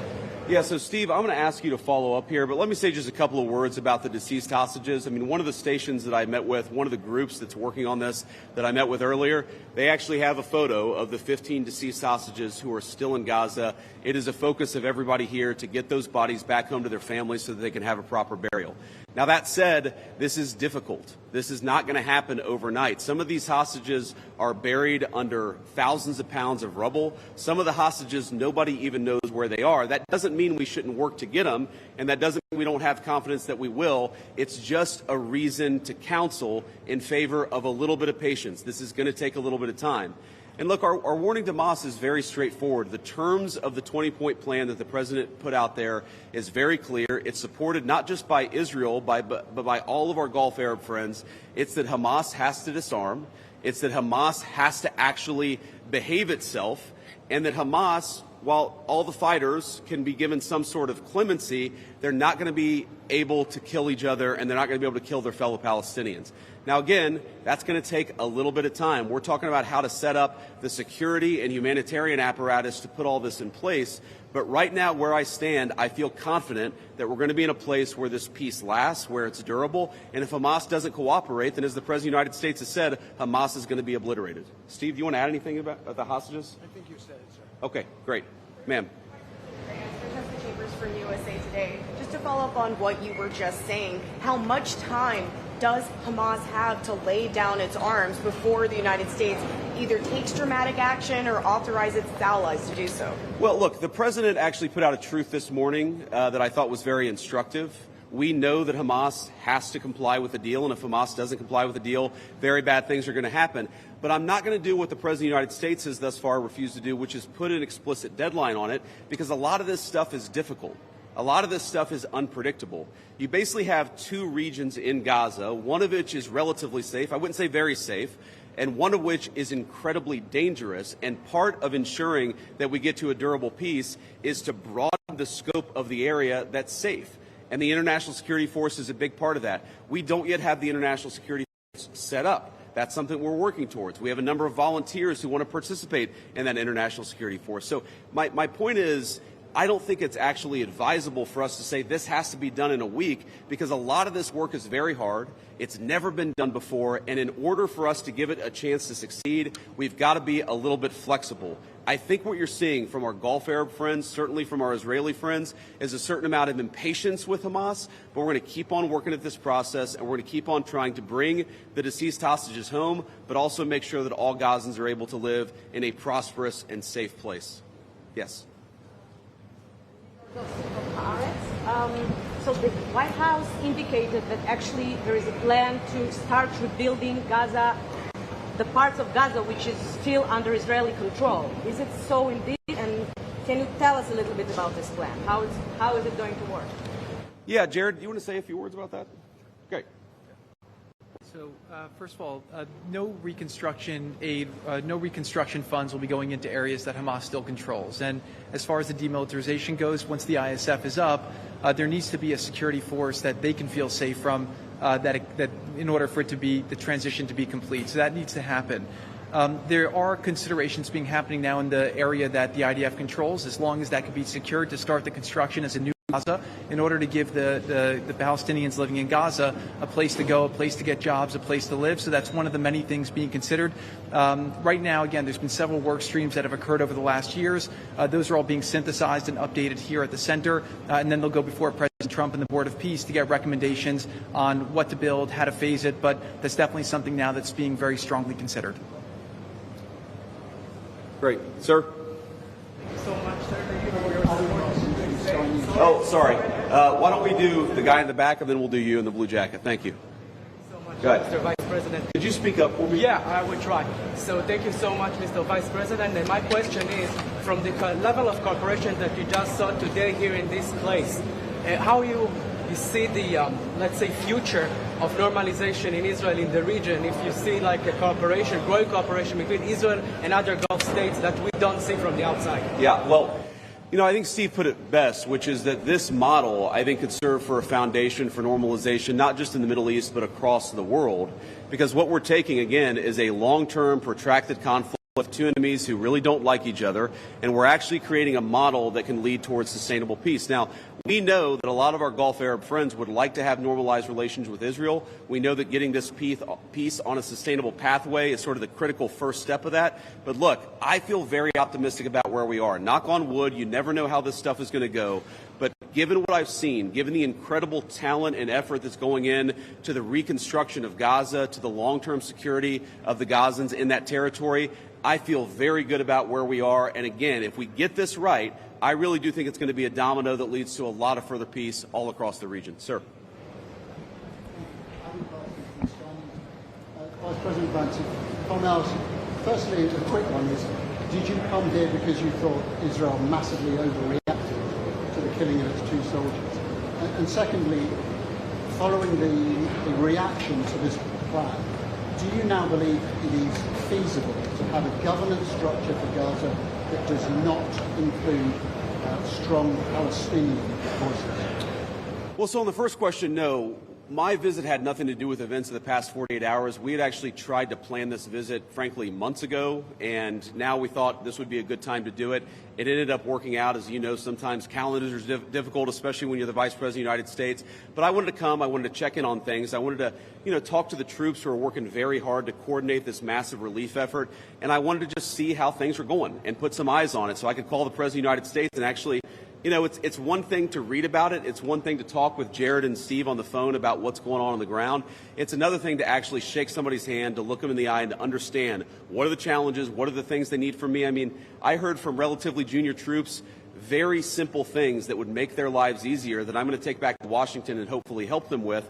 That's why you do a visit like this, not because of anything that's happening on the ground. On your question about what is the ultimate, authority in Gaza look like, I don't know the answer to that question. And I think what's so cool, what's so amazing about what these guys have done is that we're creating a governance structure that is very flexible to what happens on the ground in the future. We need to reconstitute Gaza. We need to reconstruct Gaza. We need to make sure that both the Palestinians living in Gaza, but also the Israelis are able to live in some measure of security and stability. We're doing all those things simultaneously. And then I think once we've got to a point where both the Gazans and our Israeli friends can have some measure of security, then we'll worry about what the long-term governance of Gaza is. Let's focus on security, rebuilding, giving people some food and medicine. If we get to the point where we're arguing exactly what the governance structure in Gaza is long-term, then we should pat ourselves on the back. That's a very good problem to have, but I won't anticipate that problem before we actually have it. I'll take a couple more and then we'll get moving. Ma'am. You should speak up. Renata Brito with the Associated Thank Press. You. Could you give a bit more details about the international security force? Which countries are going to be part of this? Are these troops in Gaza? And also about the disarmament plan or decommission plan. Are there incentives for Hamas to do that in a timely fashion? Any details? The incentives are that unless Hamas disarms in accordance with the agreement, very bad things are going to happen, right? And also the incentive is that if they disarm, there is a better future for everybody on the other side of it. But in terms of the international security force, Steve and Jared, Admiral Cooper, are working on that very issue right now. Remember, this peace deal was struck under the president's leadership literally a week ago. The hostages were returned, 6 days ago, 5 days ago? So we're in the phase now where we're actually starting to conceptualize what that international security force would look like. I think it's important for Americans to know a couple of things. Number one, there are not going to be American boots on the ground in Gaza. The President of the United States has made that very clear. All of our military leadership has made that very clear. What we can do is provide some useful coordination. How do you take, the Gulf Arab states, plus Israel, plus plus the Turks, plus the Indonesians, how do you actually get those folks to work together in a way that actually produces long-term peace? The only real mediators are the United States of America. And so that's the role that we're going to play. I think the American people should be proud of it, but they should know that there are going to be no American boots on the ground in Gaza. Sir, in the back. I'd like to ask about a different threat. We see Iran rearming again, trying to build again their nuclear weapon. Could we expect in Israel to see the U.S. Army attacking again in Iran? Could you ask the very last part? Could we expect the U.S. Army to attack again in Iran like you did in the last time in Fordow? Well, I'm not going to make any announcements here today. The President of the United States has been very clear about our policy with regards to Iran. It's that he actually wants Iran to be prosperous. He wants to have good relations with the Iranians, but they cannot have a nuclear weapon. And so we're going to keep on using and exhausting every diplomatic means possible to try to ensure that Iran does not have a nuclear weapon. That's our focus, and that will remain our focus for the indefinite future. Let me just leave us with one final thought here. So I've been to Israel once in my entire life. I came for about 36 hours, and as a Christian, I think the world's Christians will know that this country, that this region of the world means a great deal to me. And at some point today, I hope to go, or at some point in the next couple of days, I should say, I hope to go to the Church of the Holy Sepulchre, which Christians believe is the site that Jesus Christ was crucified in. And I know that Christians have many titles for Jesus Christ, and one of them is the Prince of Peace. And I'd ask all people of faith, in particular my fellow Christians, to pray that the Prince of Peace can continue to work a miracle in this region of the world. I think that we have made incredible strides over the past week.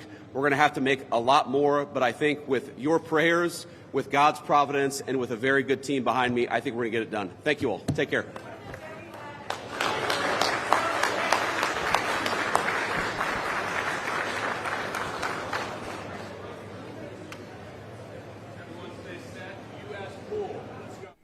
Some very encouraging developments by the Vice President of the United States in command there in southern Israel, where that aid and that continued rebuilding process will be going through that center, as announced by military leadership there in conjunction with Steve Witkoff and Jared Kushner, who have done extraordinary things for the Middle East in these peace propositions, the ongoing negotiations, and ultimately what led to a deal last week. And as the Vice President has said, it's going even better than what was once anticipated. So thank you to the Vice President of the United States. And we're hoping that you enjoyed that slight surprise today, that the Vice President would be giving some remarks from southern Israel on a quick excursion over the next couple of days. So we'll watch his movements and steps there as he continues to tour an area that has been war-torn over the course of the last couple of years and throughout the centuries. Thank you to Monetary Gold for wealth security preservation. Grab your complimentary presidential gold guide today with that handsome gentleman on the front of that Mr. 45 and 47. Call today. Do not delay. It's 888-617-7994. Ask how you can eliminate your annual IRA fees permanently and for life with RSBN4thegold.com. Robert Kiyosaki warning the American people about bank failures and what are you to do to solely rely on paper-thin money with the way inflation has skyrocketed, and something that the BRICS nations want to see weaken. We do have a weak dollar in the United States right now, but a bull market with silver, gold going up thousands of percentage points since President Trump took office January 20th. So check out RSBN4thegold.com. It almost reminds me of the upcoming Winter Olympic Games in Italy, just in February. But in the meantime, get a piece of the gold and silver and bronze that could be around the necks of those athletes. Monetary gold, it's wealth security preservation for you, for your retirement, your securities, everything you worked hard for, your pension. Back it up with diversification in gold and silver with the best in the business, monetary gold at rsbn4thegold.com. We have been on air for a decade. As your go-to rally network, we are now your go-to live desk, and we are just getting started. Support us right here at Right Side Broadcasting Network. It's rsbnetwork.com/donate. You may also text RSBN to 801-801 for an online prompt. If you like checks and money orders, hey, we like them too. 1550 Opelika Road, Suite 6, Box 344. It's the loveliest village on the plains. Auburn, Alabama, 36830. 1550 Opelika Road, Suite 6, Box 344. Auburn, Alabama, 36830. Thank you for your support here on the right side of history, as we are always here for you, the viewers. Also, Kalshi.com/RSBN. Will Bitcoin hit the 150K mark before March of 2026? Will the New York City mayoral election, which takes place 2 weeks from today, November 4th, and early voting beginning this Saturday, will they elect a communist? The Democrat nominee, Zohran Mamdani, he wants to socialize the farmers markets on Saturdays, perhaps the most inexpensive thing in New York City. Man, I love visiting that gorgeous city. If you can make it there, you can make it anywhere. But God forbid a communist takes over the reins of power. Will Andrew Cuomo, the former governor of New York, who was in so much controversy over the COVID years, but again, lots of lawfare going his direction as it went in President Trump's direction. Will he make a political comeback that's not near what President Trump achieved, but still a big one as a former governor of the Empire State to become a Democrat turned independent mayor of New York City? Of course, Curtis Sliwa in the race. He's been the back-to-back Republican nominee endorsed by America's mayor, Rudy Giuliani. So we'll watch that closely as the Garden State has an election in 2 weeks, as well as the Commonwealth of Virginia. We've heard a lot about that, including the House Speaker and Republican leadership, the whip, Tom Emmer from Minnesota, speaking on just that. Jay Jones running for Attorney General in Virginia and barely being able to mutter the apologize words towards Republican colleagues that he wants murdered, including their children. It's unbelievable when you think about that. So we'll watch these very important races that will lead up to 2026. Will the Los Angeles Dodgers repeat the World Series championship? Well, they're in the World Series back-to-back. That's official. So scan that QR code now, Kalshi.com/RSBN. It's sports, music, politics, culture. It's the American story as we know it in this golden era. Kalshi.com/RSBN. Thank you for sponsoring us on the right side of history.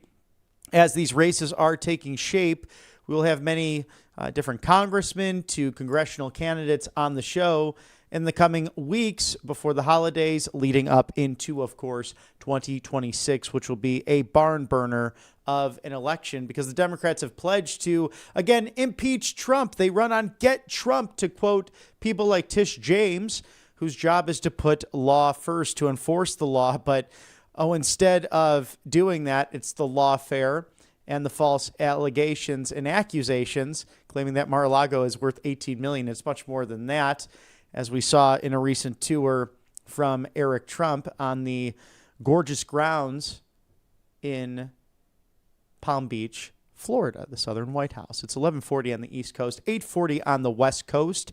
Good afternoon and good morning. Well, good morning right now. Will be a good afternoon to you, America, and those watching abroad. Thank you for always tuning into your go-to live desk. Let's take a quick commercial break. Stay tuned. President Trump to host a Rose Garden luncheon in the new and improved Rose Garden Club at high noon on a gorgeous day in the federal city. Don't change that dial. It's Right Side Broadcasting Network. Welcome to Right Side Broadcasting Network, your trusted conservative news outlet. At RSBN, we deliver the truth when the mainstream media falls short. Since 2015, we've proudly broadcasted every single one of President Trump's iconic MAGA rallies, bringing you the excitement and energy live before anyone else. By watching RSBN, you get an unfiltered front row view of the action on the ground. We interview the crowds to give a voice to millions of Americans just like you. We show you President Trump's speeches in their entirety, free from interruptions and censorship. We cover the stories that matter to you with the integrity and passion you deserve. Thank you for choosing RSBN as your home for America First News. Together, we stand strong, united, and informed. So join us and be part of the right side of history. Tired of being told no by your doctor, your pharmacy, or worse, your insurance company? You're not alone. Millions of Americans are waking up to a broken healthcare system. That's why more and more people are turning to All Family Pharmacy. We believe in medical freedom. We deliver the prescription and the medication, all from licensed U.S. doctors and pharmacists, from ivermectin and trusted antibiotics to maintenance medications, even NAD+, the revolutionary anti-aging supplement. Use code RSBN10 at checkout for 10% off your first order. Every once in a while, something big happens, something that changes everything. And now, in a defining moment for crypto, Trump Media Group and Crypto.com are joining forces to acquire up to $6.4 billion of CRO, launching America's first ever CRO treasury, empowering the Kronos blockchain. This is more than a partnership. It's the future of finance built in America. For more, visit Crypto.com, where millions trade CRO every day. Hey y'all, it's Silk from the Diamond and Silk Chit Chat live show. Look, don't forget to check me out right here on RSBN Network. Be sure to watch the show on Right Side Broadcasting Network, and I want you to support Right Side Broadcasting Network. Yes, it's imperative that you do so, okay? I look to see y'all soon. Bye-bye. Welcome back to Right Side Broadcasting Network as we await President Trump at the top of the hour to host a Rose Garden luncheon at the Rose Garden Club, new and improved, a slight preview of what we will see. We've seen some dinners there we saw last week where they honored the late, great Charlie Kirk with the highest civilian honor, the Medal of Freedom. It's the only one with a cross on it. Charles James Kirk, his name right under that cross on the back of that medal, a very special and fitting tribute to an All-American original. And we now fill very big shoes, literally and figuratively speaking, to carry on a mission that he tracked miles and miles by land, air, and sea, and by foot at times, in order to get the message out there of not only the gospel, but why this nation is the greatest civilization to have ever existed. Constitutional republic that's based in Isaiah 33:22, if I have my chapter and verse correctly, that our founders recognized that God was everything, the lawmaker to the executive, the purveyor and defender of the law, and ultimately the judge. But they knew that human shortcomings could get the better of man.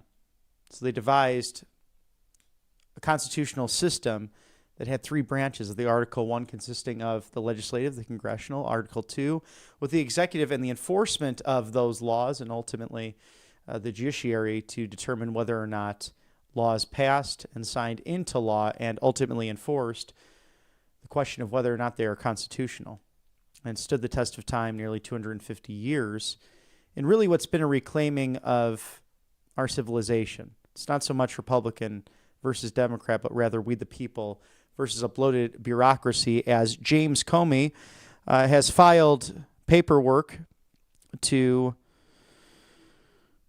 dismiss the charges against him. Two motions to dismiss the charges against him, claiming that Trump's prosecution is payback, but it's simply the fact that no one is above the law. And they will be afforded, whether it's Tish James or James Comey, they're innocent before proven guilty. So they will receive liberty and justice for all, as guaranteed by our founding documents. But it's something that the Democrats clearly have a very relative relationship towards, because on one hand, they'll tell you that illegal aliens are not receiving health care benefits. Yet on this hand, they said they will do just that, especially during their presidential debates. And then they mix terminology, calling some of these illegal aliens American citizens, which is not factually accurate. Even worse, you have governors like J.B. Pritzker who are harboring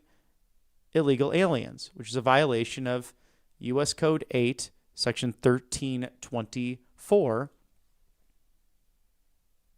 the illegal harboring of doing just that. Protection for illegal aliens. If we have that video ready, Mr. Producer, if we could just go through once again before this luncheon, the Democrats' mind-boggling mental gymnastics that they go through on a daily basis in regards to this very issue. Federal law prohibits the expenditure of taxpayer dollars on providing health care to undocumented immigrants. Nowhere have Democrats suggested that we're interested in changing federal law. Are Democrats demanding health care for illegal aliens? Democrats are demanding health care for everybody. I did universal health care when I was mayor, fully implemented, regardless of pre-existing condition, ability to pay, and regardless of your immigration status. San Francisco is the only universal health care plan for all undocumented residents in America. I'm very proud of that. Current federal law is clear. Taxpayer dollars cannot be spent on Medicaid or Medicare or the Affordable Care Act related to undocumented immigrants, and not a single Democrat has raised the issue of trying to reverse that federal law. Raise your hand if your government plan would provide coverage for undocumented immigrants.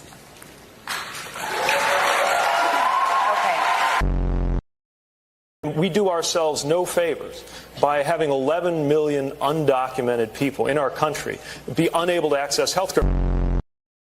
Federal law clearly prohibits the expenditure of taxpayer dollars to provide health care to undocumented immigrants, period, full stop. And no Democrat on Capitol Hill is trying to change that law. We have, of course, J.D. Vance out saying that all we want to do is provide, I say we, a Democrat, provide, care for illegal aliens. That's his language. And of course, that's just not true what he's saying. The American people know that Republicans have shut the government down because of their unwillingness to provide health care to everyday Americans, working class Americans, and middle class Americans.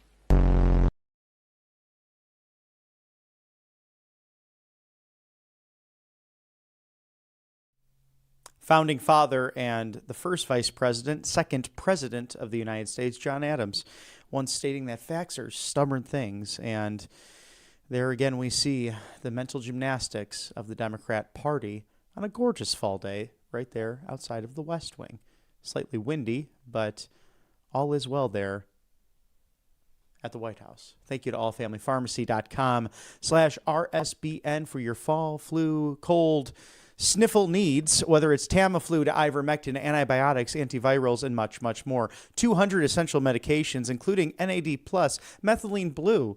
These life-saving medications, also great to fight parasites with those cleanses, if it's ivermectin or NAD+, methylene blue, as mentioned before, able to help with dementia or sleep problems, as well as studies continue on these drugs that have been out for over 50 years, one actually winning a Nobel Peace Prize, but for some reason, Big Pharmaceutical doesn't necessarily want them available for you. So where to turn? It's the online family pharmacy that believes in the right to try and most favored nation status, as President Trump does. Scan the QR code there now. It's code RSBN10.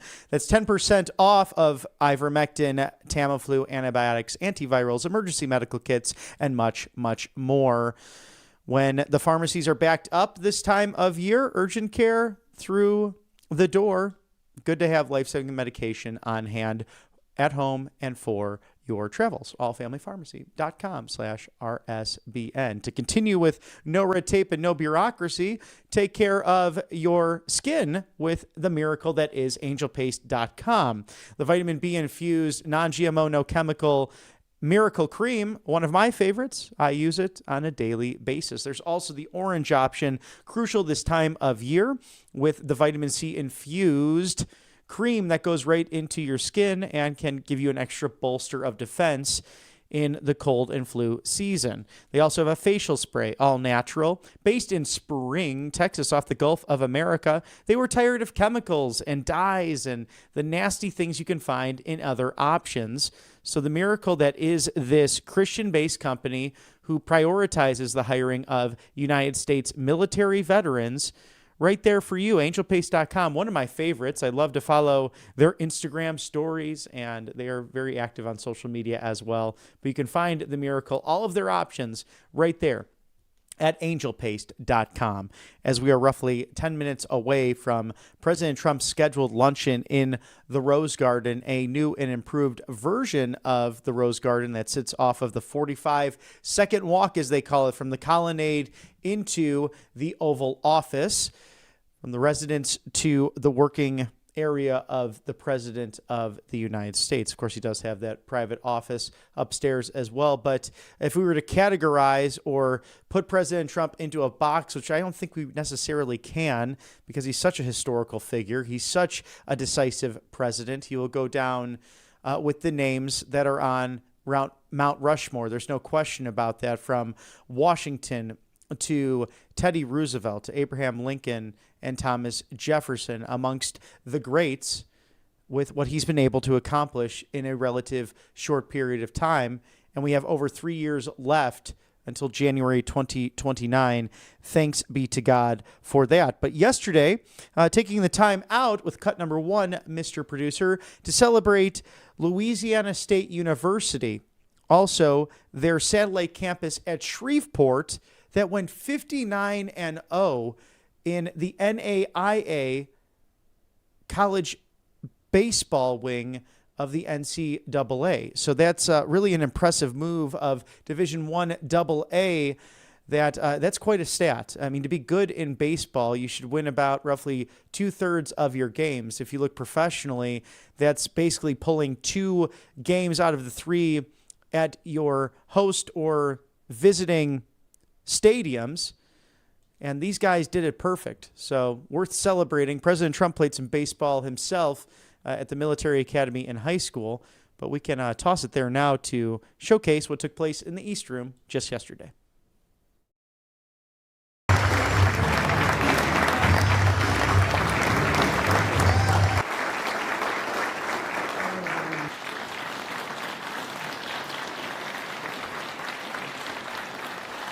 Guys have very strong hands, I'm noticing, you know. They're ripping me, they're ripping my hand up. These are strong people.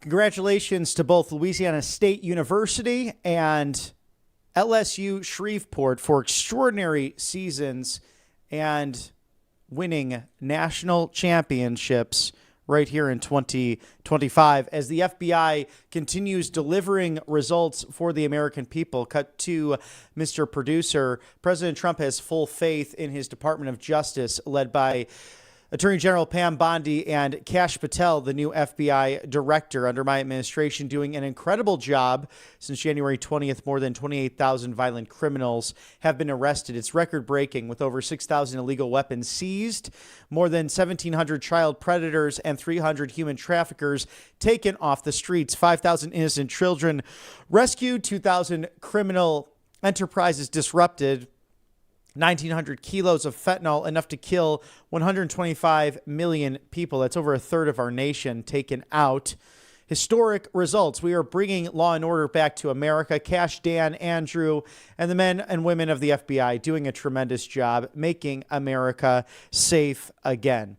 a crucial thing to do in this day and age. And that's why if you hear from these Democrat mayors like a Brandon Johnson in Chicago talking about the record low crime, much of this is to do with the federal government's being involved to enforce the laws.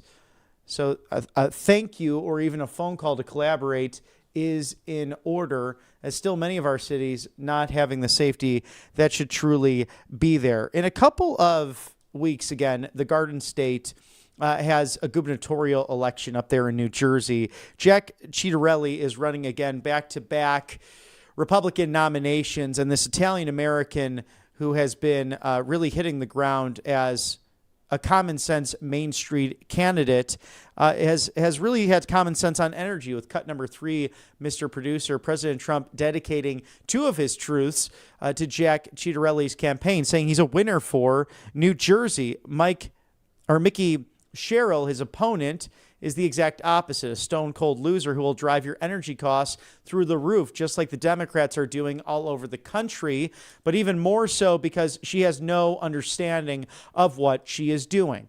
Put simply, Jack Ciattarelli will bring your energy costs down to a new low, and Mickey Sherrill will do the exact opposite. Energy costs under her will go up by levels never seen before. Mickey has no clue as to what she is doing. New Jersey, vote for Jack Ciattarelli. He will never let you down. And then cut number 4, President Trump doubling down on a much longer discussion on that very topic. The wonderful New Jersey gubernatorial candidate, who is Jack Ciattarelli, is doing very well in the polls against a very fake and corrupt Mickey Sherrill. It will bring energy down in New Jersey by record amounts. He calls me constantly wanting assurances that I will use the power of the common sense on helping New Jersey with the energy bills, which are going up by record amounts. Jack is the man who will bring down costs rapidly, both in particular energy costs, because he knows that everything else will follow. Mickey Sherrill, on the contrary, has energy policies and concepts that will double and triple prices in the Garden State of New Jersey. Unlike Jack, there have been no calls to Washington saying, what will we do with this rapidly rising electric and other costs? I mean, this is something that hits Americans on a daily basis, but President Trump stating, I have brought energy way down with gasoline soon to hit $2 with everything else following. If Mickey, who was essentially thrown out of her school for cheating and wasn't even allowed to walk through her graduating classes, ever involved in government, energy prices will soar at a record level. Unlike Jack, nobody from her group is calling the White House in order to take advantage of the record drops in overall energy costs. Jack Ciattarelli is a good man who understands business, and the unusually named Mickey, perhaps her only asset, will drive energy costs up like no governor in history. She will be a disaster for New Jersey. Vote Jack Ciattarelli. He will never let you down. We've seen that President Trump very popular in New Jersey and came very close to winning that state in the election. We'll see how that carries over into this year. We look forward to that as the White House releasing, just as President Trump mentioned, how energy prices are going down. They've hit a 4-year low. Americans are seeing some of the lowest prices at the gas pump in more than 4 years of President Trump's relentless commitment to American energy production, paying off on a daily basis. Now, Gas Buddy, reporting the nationwide average for gasoline has dropped to $2.98 per gallon, the lowest average intraday price in 4 years, with prices expected to remain that way for the foreseeable future. Currently, 35 states have average gas prices below $2.99 a gallon. That's happening right here in Alabama. And Gas Buddy even recorded the first $1.99 cash price at a station in Evans, Colorado, with stations in Oklahoma and Texas not far behind. Again, all according to Gas Buddy. Barring any major disruptions, gas prices are likely to remain slightly below year-ago levels and could stay under $3 for as much as the next few months. So President Trump understands that energy prices and dominance, the key driver in all of this, shaping results for the American people, making good on a promise that he made on the campaign trail repeatedly, that under the Biden-induced economic disaster, prices were higher than ever before. In fact, under AutoPen, average gas prices remained above $3 per gallon nearly for the entirety of his presidency. And from Miami to Baltimore to Birmingham to Eugene, Oregon, Homer City, Pennsylvania, Wichita Falls, Texas, and Green Bay, Wisconsin, all reporting this trend in their local medias across the board. So exciting to see that, as hopefully it brings some cut to costs on your weekly basis here in America, in your neck of the woods, as it is right about that high noon in the East Coast in Washington, D.C., and about 9 o'clock on the golden West Coast of California. Welcome to Right Side Broadcasting Network's live desk as we continue coverage. President Trump to host a Rose Garden lunch in moments from now. Thank you to covepure.com/RSBN, your go-to reverse osmosis machine. It's no bigger than your coffee maker on your kitchen counter. Let me tell you about the ClearWave technology, removing 99.9% of the impurities out of your water. Impurities like lead, remember Flint, Michigan, to fluoride, agricultural runoff, pesticides, even hormone-disrupting blockers like birth control, because water treatment plants do not get 100% of those out of the water. So what are you to do? Well, protect you and yours by drinking pure and living pure and heeding the warnings of JAMA Pediatrics, stating that students drinking out of the tap water, young people on a regular basis, they can lose up to 2 or more points on their IQ. So something not worth the risk by any means. Scan that QR code now, covepure.com/RSBN. Protect what matters most. As Secretary Kennedy working with governors across this great nation of ours to make America healthy again, Utah and Florida, in fact, introducing legislation to remove fluoride from the water. So a good thing to follow suit. I would not necessarily recommend following government, but in these cases, it's the right thing to do with covepure.com/RSBN, $200 off right now. In the meantime, save time and money and quite frankly, heartache. Just get the other stuff that's necessary done throughout your day instead of wasting time online. How many times do you browse? And my goodness, it's already the afternoon. You've wasted all that time.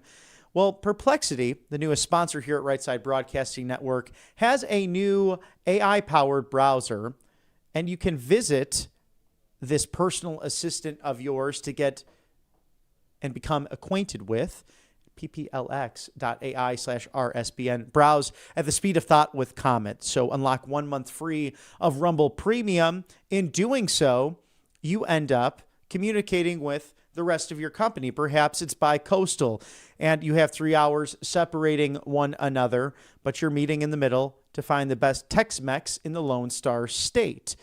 All in preparation for that really, really big meeting coming up when it deals with acquisition and mergers.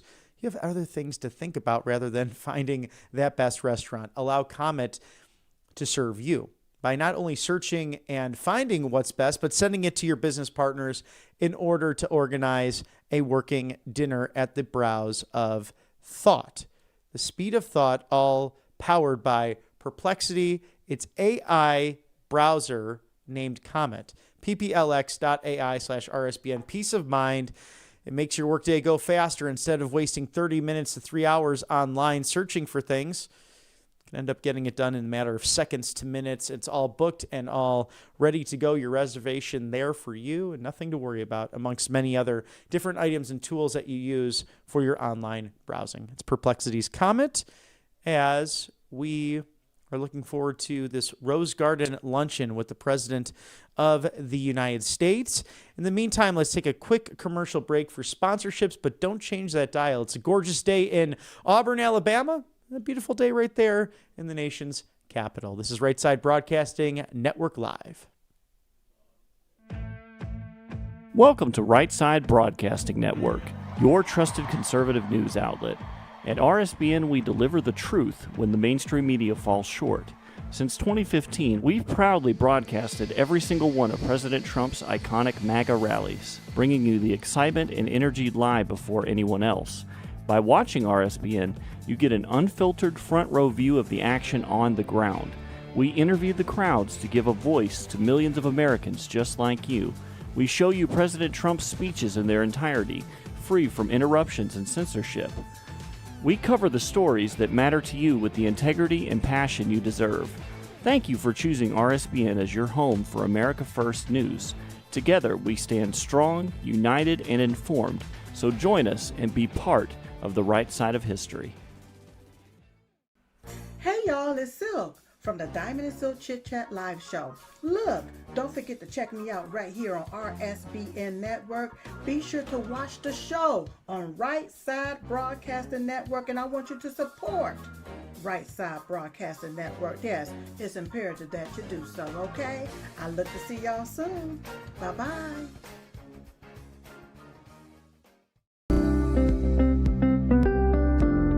allfamilypharmacy.com/RSBN. You can scan that QR code now, RSBN10. That is the code, easy to remember, for 10% off. This is ivermectin, hydrochloroquine, antibiotics that will save you and yours from bacterial and viral infections, NAD+, and much, much more. 200 essential medications and emergency medical kits, the meds you trust delivered to your door.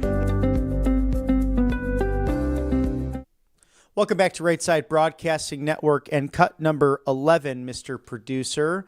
From the Golden Arches to the White House, President Trump has done a lot in 1 year. That was 1 year ago this week when he was working at McDonald's, an honorary employee, and stating that he had worked one more day than Ms. Kamala Harris, the 49th Vice President of the United States, at America's favorite fast food chain. And maybe if it's not the favorite, at least perhaps the most recognizable and the most famous that really started it all.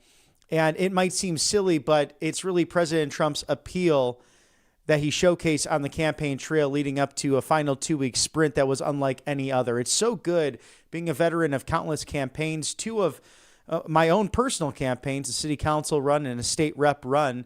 It is great to have a candidate, whether it's yourself or whoever you're working for or volunteering for, to simply push them over the finish line rather than pulling them. And this man was a full sprint ahead. There's no question about it, as he left even the media exhausted from following him, but it was the pleasure of a lifetime. And I would do it all over again to witness American history in the front row, and the most special part of it, speaking to you, the American people. But that leads to number 5, Mr. Producer, the White House ballroom updates, some exciting ones to give before this Rose Garden lunch-in that the president is pleased to announce that ground has been broken on the White House grounds to build the new big, beautiful White House ballroom. Again, the golden arches of McDonald's, the golden arches of the federal city, completely separate from the White House itself. The East Wing is being fully modernized as part of this process and will be more beautiful than ever when it is complete. For more than 150 years, every president dreamt about having a ballroom at the White House to accommodate people for grand parties and state visits. And I am honored to be the first president to finally get this much-needed project underway with zero cost to the American taxpayer. The White House ballroom is being privately funded by many generous patriots, great American companies, and yours truly.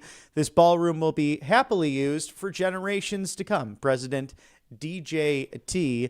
And I wonder if he'll DJ like he does at the Southern White House at Mar-a-Lago for those many gatherings with patriots. We saw some of those donors last week at that Wednesday evening gala with many donors of this project, and saw some of those arches that were first shown to the media in the West Wing just last week, which will be on the bridges leading from the Commonwealth of Virginia into and outside of the Federal District of Columbia. So we look forward to this beautification happening, this golden era, the two flagpoles looking glorious as ever on a bright, sunny day in this autumn season in October on the 21st, a Tuesday. A great celebration with you. And it's always a celebration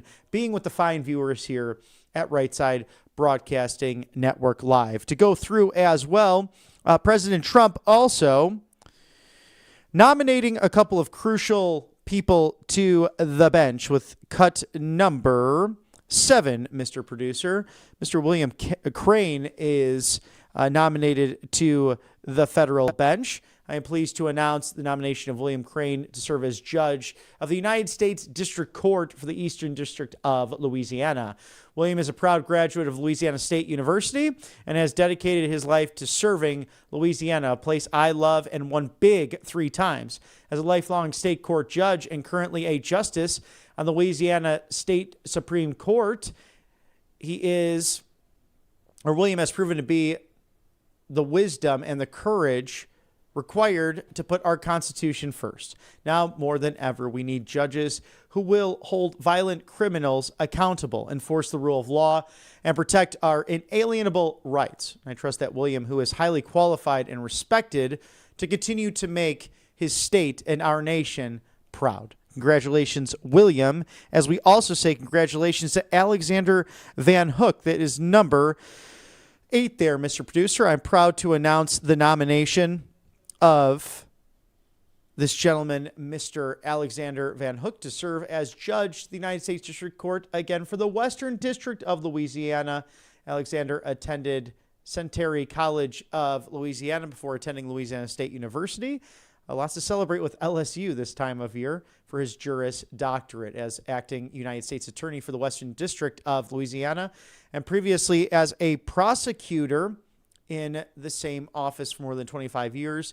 Alexander has proven his commitment to serving the incredible people of Louisiana and protecting their constitutional rights. I have total confidence that Alexander will continue to serve his state and our country with great distinction in this new role. Congratulations, Alexander, on that. So an exciting time for this country and an exciting time for legal victories, as Secretary Noem with cut number 13, Mr. Producer, stating another victory for the president, legally speaking, on these very issues.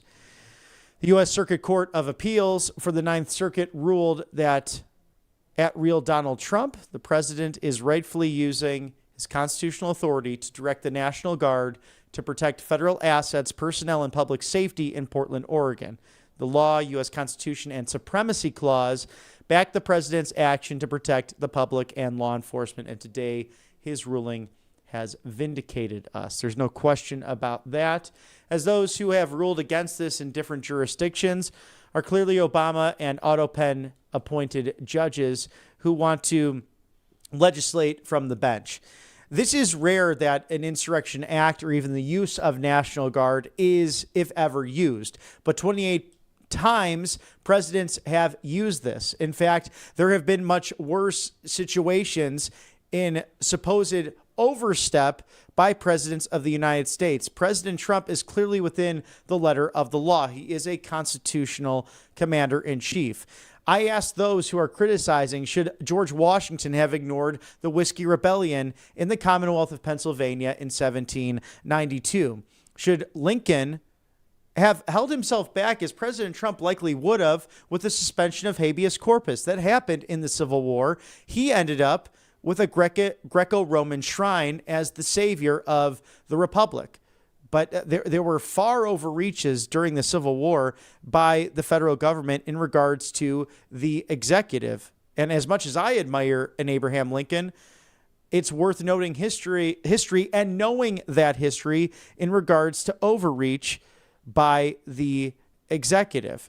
What about in 1992, most recent, the LA riots, where former President George H.W. Bush authorized National Guard into Los Angeles after the Rodney King riots, which resulted in 60 dead. You can end up with 60 dead in the last 25 years over the course of 1 month in the city of Chicago, with the way the violence has gone, traditionally from gangs on the south and far west sides, but now it's spilled over into everywhere with Lori Lightfoot and now Brandon Johnson, who were strictly against law enforcement, who instructed their law enforcement to not listen to the commands or work in conjunction with federal ICE officers who are being bombarded in the Broadview facilities just 50 miles southwest of the city of Broad Shoulders. We could talk about countless different examples where presidents have authorized the National Guard, to Dwight D. Eisenhower and JFK, to then Lyndon Johnson when it came to civil rights, the Little Rock Nine, the integration right here in Alabama of public universities, most famously displayed in Tuscaloosa, Alabama, with the University of Alabama. It's in our media culture with great films like Forrest Gump that superimposed Tom Hanks' character into picking up the books of black students who had to be let into the halls of the University of Alabama with the National Guard there against Dixiecrat George Wallace's attempt to use Jim Crow and violate, ultimately, the United States Constitution, going up against Brown versus the Board of Education. I could talk about this all day. So for those naysayers out there, there's somehow this whole talk of authoritarianism and no kings. It's laughable. You're a bunch of clowns, and we know that many of you are not only paid agitators by George Soros. It's not a Republican talking point. It's been funded clearly by him. And perhaps this administration, as it's been stated, is looking into those sources and where that money comes from. But if you look at the display of who was united behind this ridiculous rally this past Saturday, communists, Democrats, Socialists of America, far left organizations, sadly, including the League of Women Voters, which has somehow become this socialist mantra and a shield of those on the far left. But the beautiful thing is, though, if you are simply just going out there and doing it peacefully and patriotically, we support your First Amendment rights to free speech. But you have to ask the question, why are billionaires trying to fund a movement to dismantle our constitutional republic? And President Trump can do it better than I with comedy and stating simply that those out there, thank you for being out there. I didn't realize that a king was trying to overthrow me as president, because if he was a king, he would not talk to the Congress. He would not have House and Senate leadership on both sides of the aisle sitting across from him across the Resolute desk in the West Wing. That's just a simple fact. As it's 12:16 on the East Coast and 9:16 on the West Coast, President Trump to host the Rose Garden luncheon there. Let's see if we get a live shot of the president himself. There's a quick look at the Space Force flag and the Coast Guard and that gorgeous portrait of the 40th president of the United States. And there's Senator Josh Hawley there from the great state of Missouri, as they put it, the Show Me State. And Josh Hawley, one of the finest there in the United States Senate, that speaks truth to power. Let's get a quick commercial break for some more sponsorships right before this Rose Garden luncheon. Stick with us here at Right Side Broadcasting Network. Welcome to Right Side Broadcasting Network, your trusted conservative news outlet. At RSBN, we deliver the truth when the mainstream media falls short. Since 2015, we've proudly broadcasted every single one of President Trump's iconic MAGA rallies, bringing you the excitement and energy live before anyone else. By watching RSBN, you get an unfiltered front row view of the action on the ground. We interview the crowds to give a voice to millions of Americans just like you. We show you President Trump's speeches in their entirety, free from interruptions and censorship. We cover the stories that matter to you with the integrity and passion you deserve. Thank you for choosing RSBN as your home for America First News. Together, we stand strong, united, and informed. So join us and be part of the right side of history. Hey y'all, it's Silk from the Diamond and Silk Chit Chat live show. Look, don't forget to check me out right here on RSBN Network. Be sure to watch the show on Right Side Broadcasting Network, and I want you to support Right Side Broadcasting Network. Yes, it's imperative that you do so, okay? I look to see y'all soon. Bye-bye.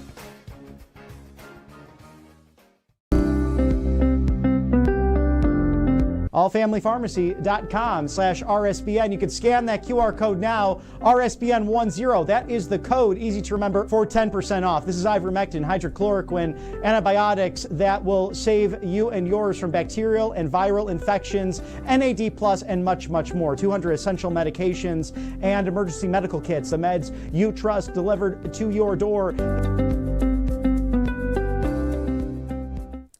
Welcome back to Right Side Broadcasting Network, a live shot there. The door is open from the colonnade into the Oval Office, a new and improved Oval Office that recently welcomed the great tenor Andrea Bocelli.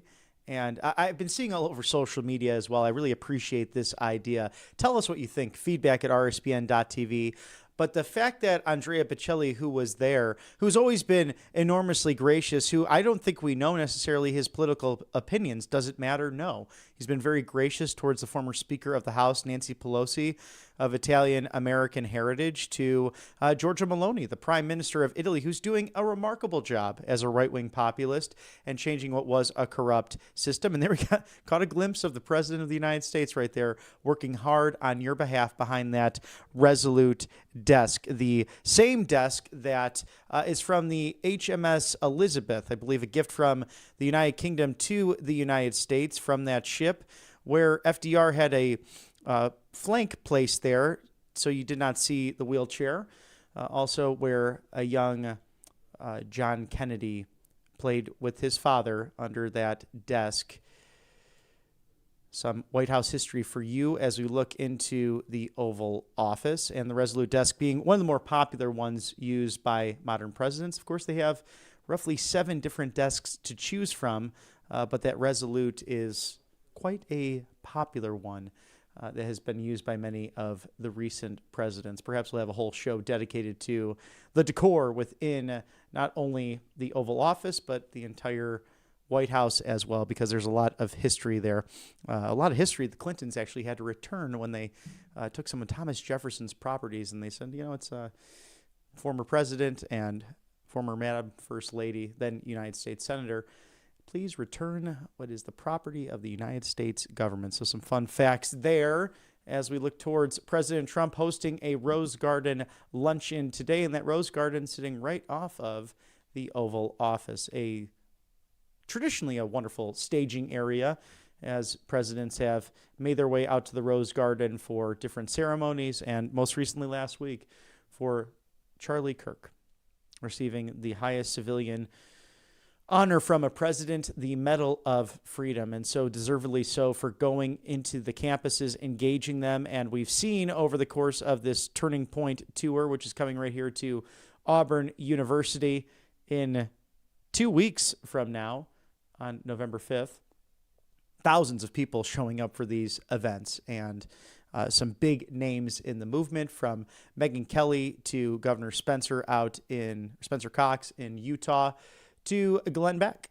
And right here in Auburn, Alabama, we'll play host to Eric and Laura Trump, Benny Johnson, and also Senator Tommy Tuberville, the former coach of Auburn University's football program, who is seeking the governorship of the Yellow Hammer State. So an exciting campaign to watch. We've interviewed him right here on Right Side Broadcasting Network. We look forward to more discussions as America's agricultural section has completely had an overhaul, but it's still a discussion and still a fight in regards to the Chinese Communist Party and how much of that land they own as a result of the auto pen incompetency of the last administration. They've surrounded military bases. It's presumed that it's been for spy missions and other operations here in the United States. We saw that weather balloon that went all the way from Montana to the coast of South Carolina before being shot down. But it's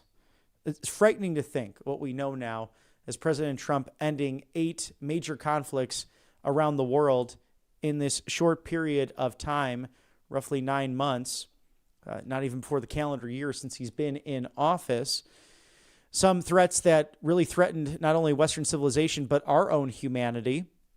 And ultimately, some that did not as well, whether it was the Congo and Rwanda, but it was the right thing to do. And with tariffs, with trade, with conversation and dialogue, the 45th and 47th Commander-in-Chief that you catch glimpses of here as he takes a seat at the Resolute desk to go through more files and more work on what is always a jam-packed day for the Commander-in-Chief, getting involved to really save millions of lives. This one life, as Secretary Kennedy putting that in the Oval Office just last week with the IVF treatment and funding with public and private partnerships surrounded by those families that benefited from that.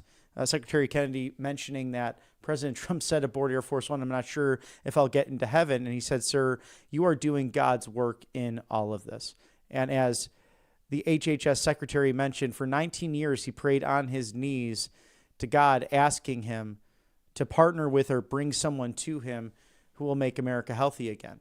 And at that Turning Point Action event where the former Democrat candidate turned independent candidate for president of the United States suspended his campaign and endorsed President Trump, stating that it was that man that God brought me. It was President Trump. And the traditional conservative and liberal thinkers coming together really over common sense, ultimately. Because I don't think you can pinpoint a label on President Trump other than the question of what is make America great again. It's common sense. It's an America first foreign policy. It's the antithesis to communism, Islamism, and secular globalist humanist thought that is riddled within the United Nations and a globalist movement, a new world order that simply wants to take down Western civilization, that does not respect borders, that does not respect sovereignty. It by no means means that we cannot celebrate diversity of thought, of skin color, of difference of backgrounds. That's what this country is all about. In fact, those who are for true diversity, equity, and inclusion, as the left puts it, really are the common sense, right of center people in America. And again, as I mentioned earlier, I will talk journalistic standards or simple opinion. This is an opinion that DEI on the left is simply to control people. But as you see the pattern of behavior, the left doesn't look at people as individuals. And the Democrat Party as a whole must remain alive and in power by putting people into different groups based on simple things they cannot control, like their birthright, their background, to what they look like. Whereas this MAGA movement is the bringing together of conservatives, liberals, Republicans, Democrats, and everyone in between in a big tent effort to help save the country, to make it safe again, wealthy, healthy, and ultimately great again. But what say you about all this as we watch President Trump at the Resolute desk at the Oval Office in the West Wing of the White House? A special place to be on this Tuesday, October 21st, as we look forward to President Trump hosting a Rose Garden luncheon. And it must be just a gorgeous day in the nation's capital to have the door open there and to get some fresh air. Fall is the most lovely time of year. So feel free to write in and talk to us about what you think on this October 21st. Feedback at rsbn.tv. We read it all, the good, the bad, the ugly, and we welcome it here on Right Side Broadcasting Network's live desk. Now, we heard from House Speaker Mike Johnson earlier today, also Republican leadership on day 21 of the government shutdown, and we know what the mission is. It's very clear there to keep this shut down so the Palestinian senator from New York City can have a shot at defeating and appeasing his far-left base in AOC. He's afraid of her running against him for the United States Senate come 2028. But the Democrats seem to really struggle on messaging, as it looks like President Trump is about to head out to the Rose Garden. Let's go there live now to the Oval Office. Here comes President Trump entering the Rose Garden at the White House. States.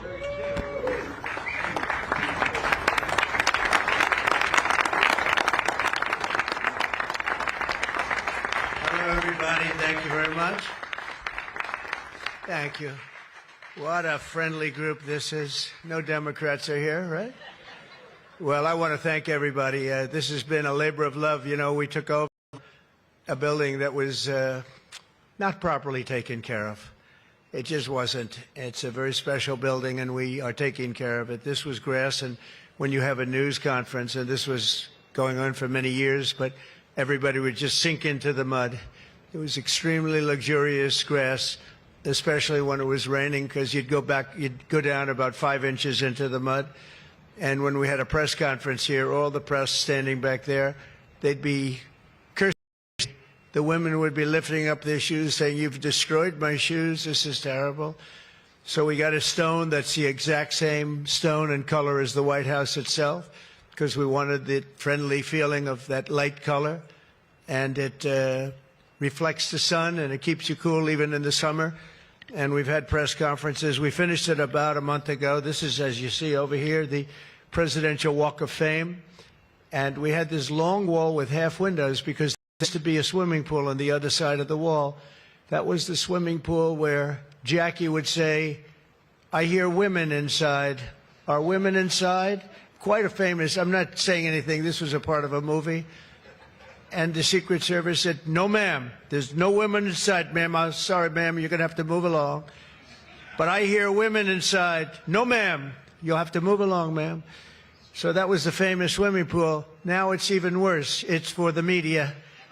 They covered the pool up. They covered the pool up, and now it's for the media.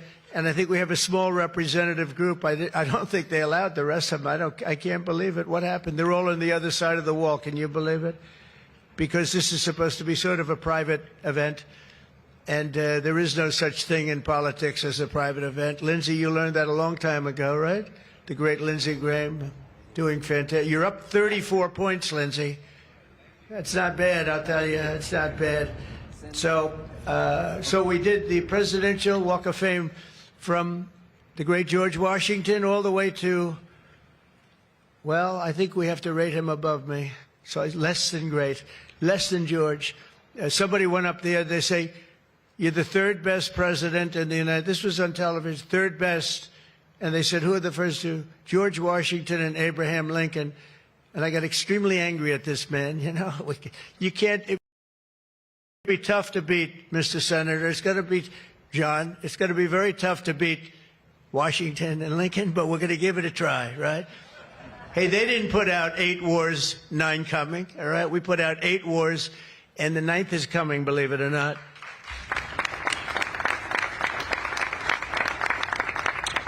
So I just want to say it's great to be with you. And when we're finished, later on, we're going to have a little quick lunch, and they do great food at the White House. And this is used sometimes for evening, where we've had some incredible people for the evening, and some of the big foreign leaders have been coming. And most excitingly, on the other side, you see the fence and the wall. We're building a world-class ballroom. You know, for 150 years, they've wanted a ballroom here. We don't have a ballroom. We have a little cocktail area, but we don't have a ballroom. The East Room, it's called, is a very small cocktail area, 88 people if it's tight. And I said, if I do this again, I'm going to get a ballroom built, and we're putting up our own money. With the government is paying for nothing. You probably hear the beautiful sound of construction to the back. You hear that sound? Oh, that's music to my ears. I love that sound. Other people don't like it. I love it, Josh. I think when I hear that sound, it reminds me of money. In this case, it reminds me of lack of money because I'm paying for it, so it's the opposite. But it's going to be one of the most beautiful ballrooms anywhere in the world, and it's going to be able to take care of tremendous things. When you have, as an example, I'm going to see President Xi in 2 weeks. I'm going over to South Korea. We're going to meet in South Korea. We're going to talk about a lot of things. They want to discuss the fact that they're paying 157% tariff. It's a little higher than they thought. And we're doing very well. I think we're going to do well in that negotiation. We've done well in Japan, with South Korea, with Europe. The European nations got together. We made a deal. And it was all based without the tariffs. You could have never made the deal. I'll tell you what, tariffs equal national security. Remember that. Tariffs equal national security. You got to remember that. And they also equal wealth for our nation, because we've taken in hundreds of billions of dollars in a very friendly manner, given to us by nations that used to take it from us. And they used tariffs on us. We never used it on them because we were foolish, or we were led by people that weren't business people. But it really does. It equals national security. And I wouldn't have put out, I mentioned 8 wars, 9 coming. Of the 8, 5 were based solely on trade and tariffs. India, Pakistan were going at it. 2 nuclear powers, and serious nuclear. 7 planes shot down. They were ready to go, and I called them up. I said, you go to war, and we're not doing a trade deal. And they said, well, what is one thing to the other? I said, it has a lot. You're nuclear powers, and if you do it, we're not doing a trade deal. And 24 hours later, they called me, we have decided not to do it. We stopped the war. We stopped the potential disaster, a nuclear disaster, because of trade. And it's been really amazing. But the tariffs have made us a wealthy country. They've given us tremendous defense. They've given us things that we can do for other countries, very positive. But again, really, it's national security, it's national defense, and they are so important. And it's incredible that presidents, for the most part, didn't know how to use them, when to use them. If you go back, you'll see some of the presidents that were the most successful were believers in tariffs. And I even see foreign countries now that we are doing very well with taking ads. Don't go with tariffs. They're taking ads. I saw an ad last night from Canada. If I was Canada, I'd take that same ad also. But they're actually on television taking ads. But I do believe that everybody's too smart for that. We have a very, very big and important case coming up. We should win the case based on the legal merit. We should also win the case based on all of the things I just said. But we're a wealthy country again. Last week, as you know, they found $31 billion. They came to see me. Sir, we found $31 billion. They said, we don't know why. I said, was this a good find or a bad find? It was a good find. It was a plus 31. We're used to finding negative 31s, right, for the last 30 years. I said, check the tariff shelf. Well, those tariffs haven't kicked in. Yes, they did. They kicked in 2 months ago. Check it. He comes back 2 hours later. Sir, you were right. We have an additional $31 billion, billion, not million, Lindsay, billion, that we just found from tariffs. They kicked in earlier than we thought. You were right. We're a wealthy nation again, and we're a nation that can be secure. We're a nation that can start paying down our debt. And with tariffs, we're the wealthiest nation ever in the history of the world. Without them, we've got to slog. We've got to slog. But remember this, other nations, including China, Japan, European nations, they used tariffs against us for many years. That's why we owe $37 trillion. That's why. But they used tariffs very successfully against us, and we had presidents that never fought it. But now you have a president that does fight it. So I just want to welcome you to the incredible Rose Garden. It's just an incredible place. It was done. We did it, brought it back to health. It was in very bad shape, actually, and we brought it back to health. First Lady Melania did a fantastic job on it. The surrounds and everything. It's all new wiring. You know, underneath there's a lot of wire, a lot of things. Everything brand new, everything beautiful. The only thing we did is we had to get a hard surface here because nobody could use it because of the grass. So I just want to welcome you, and I hope you're going to be here a lot.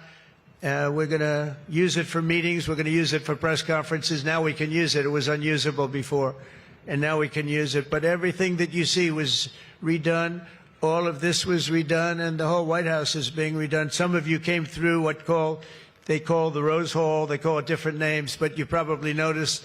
I don't know if you came through this door. Did you notice the white marble floor that was put there? That was made out of Home Depot tiles, about 1 foot by 1 foot. They were all broken, about 30 years old.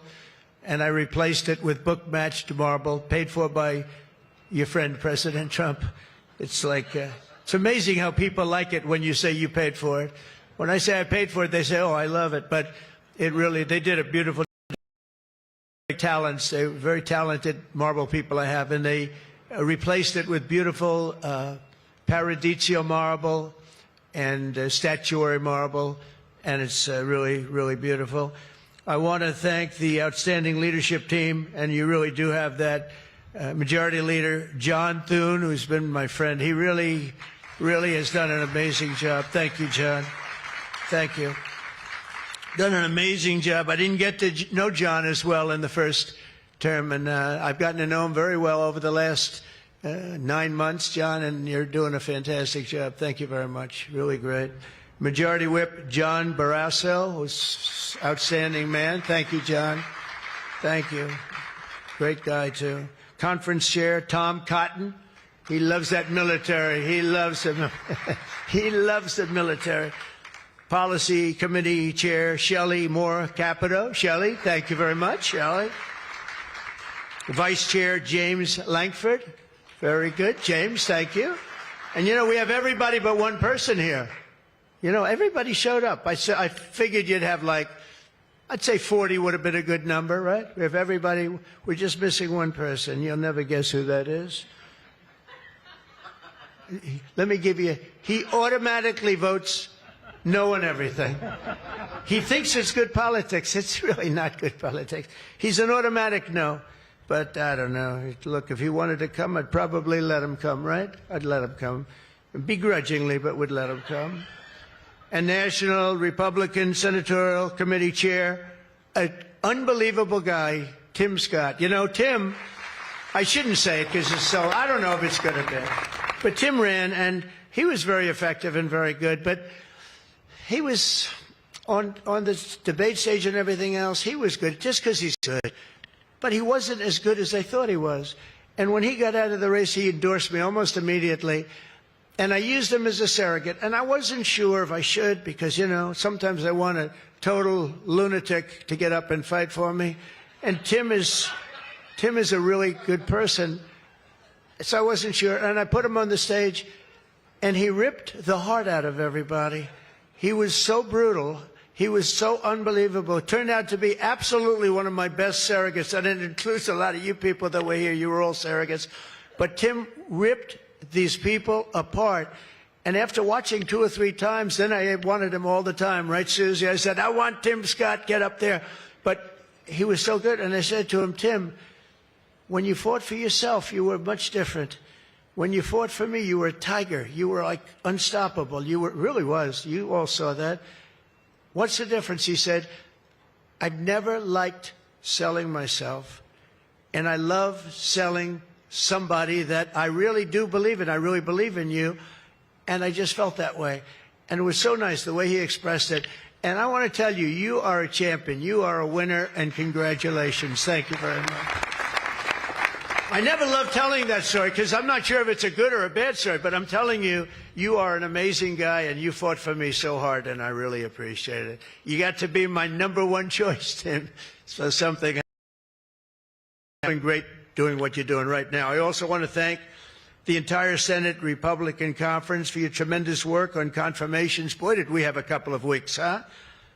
We had some, I signed like 150 of them, and I didn't use an auto pen, by the way. I signed. You know, when you're signing these important, like a general getting approved from 3-star to 4-star and all of these different things and big confirmations and, you know, big stuff, you really have an obligation to actually sign it, I think. You probably noticed right there, number 46, we put up, right? We put up a little bit of an auto pen. We have 46. We have 45. We have 47. It's very interesting. Yeah, 46 is an auto pen. It's up there.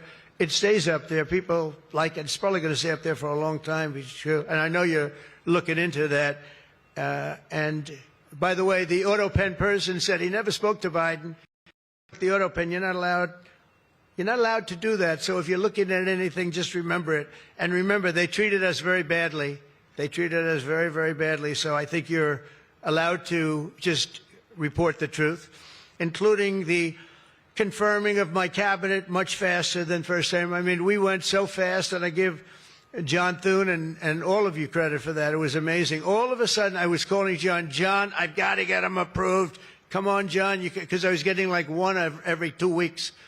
And, you know, I have people, they left their job and they left everything, and it looked like they were. All of a sudden, it was like an avalanche.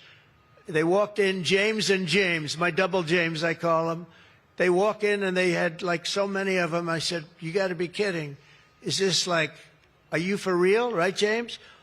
John Thune did his job, and you got them all done, and you have all those people out there working now, and instead of being very upset with the fact that we couldn't get them approved quickly. So I really appreciate it. You used a method that I wish you could use on U.S. attorneys. You know, I have 10 U.S. attorneys who are phenomenal, phenomenal. A Harvard, a Yale, a this, a that, all top. And the problem is they're not going to ever be confirmed, I guess. I put them in. They'll be there for 3 or 4 months, and then they have to leave. Because anytime you have, as you know, anytime you have a Democrat senator, not even 2, just 1, they'll say because of the time we're in, we're not approving that person. We're not approving. They never do. They won't approve. And therefore, because of blue slip, I have to tell the person after 3 months, I'm sorry, you'll have to leave. And I put somebody else in. And I've had Democrat senators say the only one we'll ever approve is a Democrat. This is not constitutional. And you really, I hope you can look at that blue slip thing, because I have 10 people that are phenomenal, and they're going to have to leave office. Highly educated, top of their class, everything. And they're going to have a mark on their career that they were a U.S. attorney for 3 months or 4 months, and then they had to leave. And that's so unfair. It's unfair to the public, because the public voted for me in a landslide, and I'm supposed to be picking the U.S. attorneys. And this goes for judges also. But actually more so even for the U.S. attorney with the blue slip. So I have these phenomenal people, many of them young, but truly fantastic people. And they're wondering what's going to happen in another 3, 4, 5 weeks. They're going to have to leave office. I think it's a shame, and I hope you can do something about it, because I'd like to tell those people, you know, we put you there, and you're not going to have on your resume for the rest of your life, you were there for 4 weeks or 6 weeks, and you left like you got canned. So I hope you look at that. Very important. And after your pivotal changes to the Senate rules last month, as a result, this is what you did, the unprecedented obstruction by the Democrats. We've confirmed more than 175 public servants, people that are phenomenal, to keep posts, and that's just been over the last couple of weeks. It's an unbelievable thing what you've done, John, all of you together. So work closely with me in House majority. The Republican Senate also gave us the largest working class tax cut in American history, and you passed the Lake and Riley Act to throw illegal alien criminals out of our country. You passed the Genius Act and the Take It Down Act with the support of our wonderful First Lady. She got, by the way, she got actual support from the other side. It was bipartisan. I think Rand didn't vote for it again, but I think it was only Rand. You had bipartisan support. Maybe Rand. But another one I'm going to ask you to vote for, and it's in the House now, and I hear it's doing well in the House, James. It's Kate's Law. A young lady named Kate Steinle, I remember it so well, probably 8 or 10 years ago now in San Francisco. She was holding hands with her father on the San Francisco pier, looking out into the water. It's beautiful, everything was beautiful, but the person was beautiful that did this. And this was an illegal alien that came into our country 5 times, was thrown out 4 or 5 times, I don't even know, but a lot, and came back and shot her through the head. And she went down and she looked at her father, Daddy, Daddy, something happened, and she immediately passed away in his arm. And, I mean, you can imagine, it was so sad, such a beautiful, beautiful, beautiful person. Father was destroyed, you know, virtually destroyed. And they passed they wanted to pass what they call Kate's Law, and it's now again in Congress, and I hear we're going to get it passed in Congress, and when it gets up to the Senate, I hope you guys can pass it. And basically, very simply, it says that if you're an illegal alien and you come in and you get thrown out, if you come back and get caught, you have to spend 10 years in jail. Very simple. Very simple. If they would have had that, Kate Steinle would be alive today. That was a big event at the time. If you remember, Bill O'Reilly, for those of you that like Bill, I think I like Bill, but he was the one, he devoted his life to that law, trying to get it passed. I think it's time that we pass it so that if you get taken out of the country and you come back illegally, knowing that this law is in existence, you go to jail for a 10-year period, and it's going to keep the repeat offenders from coming in. It's going to really keep them from coming in. Senate Republicans have already voted 11 times to get our government back and open for business. We have record business. We're going to be, I think, by the time I hit month number 12, I think we're going to have $20 trillion of investment. We're over 17 right now. As an example, President Biden had less than $1 trillion for 4 years. Have $20 trillion in less than 12 months, and we're over 17 trillion right now. So it's the largest amount in our country by far, by many times. That's in our country. But here's the one. It's the largest amount in the history of the world. There's never been a country that's had anywhere near 17, or it will be 20, and it's going up fast. A lot of it's because of tariffs, because they're coming in because they don't want to pay tariffs. In other words, they make their product in a certain country, and they used to just send it in here, and there was no charge, absolutely. Now, if they have to pay a 20%, 30%, 50%, 100%, or 2% tariff, they say, well, it's better if I build my plant in the United States. It always amazed me.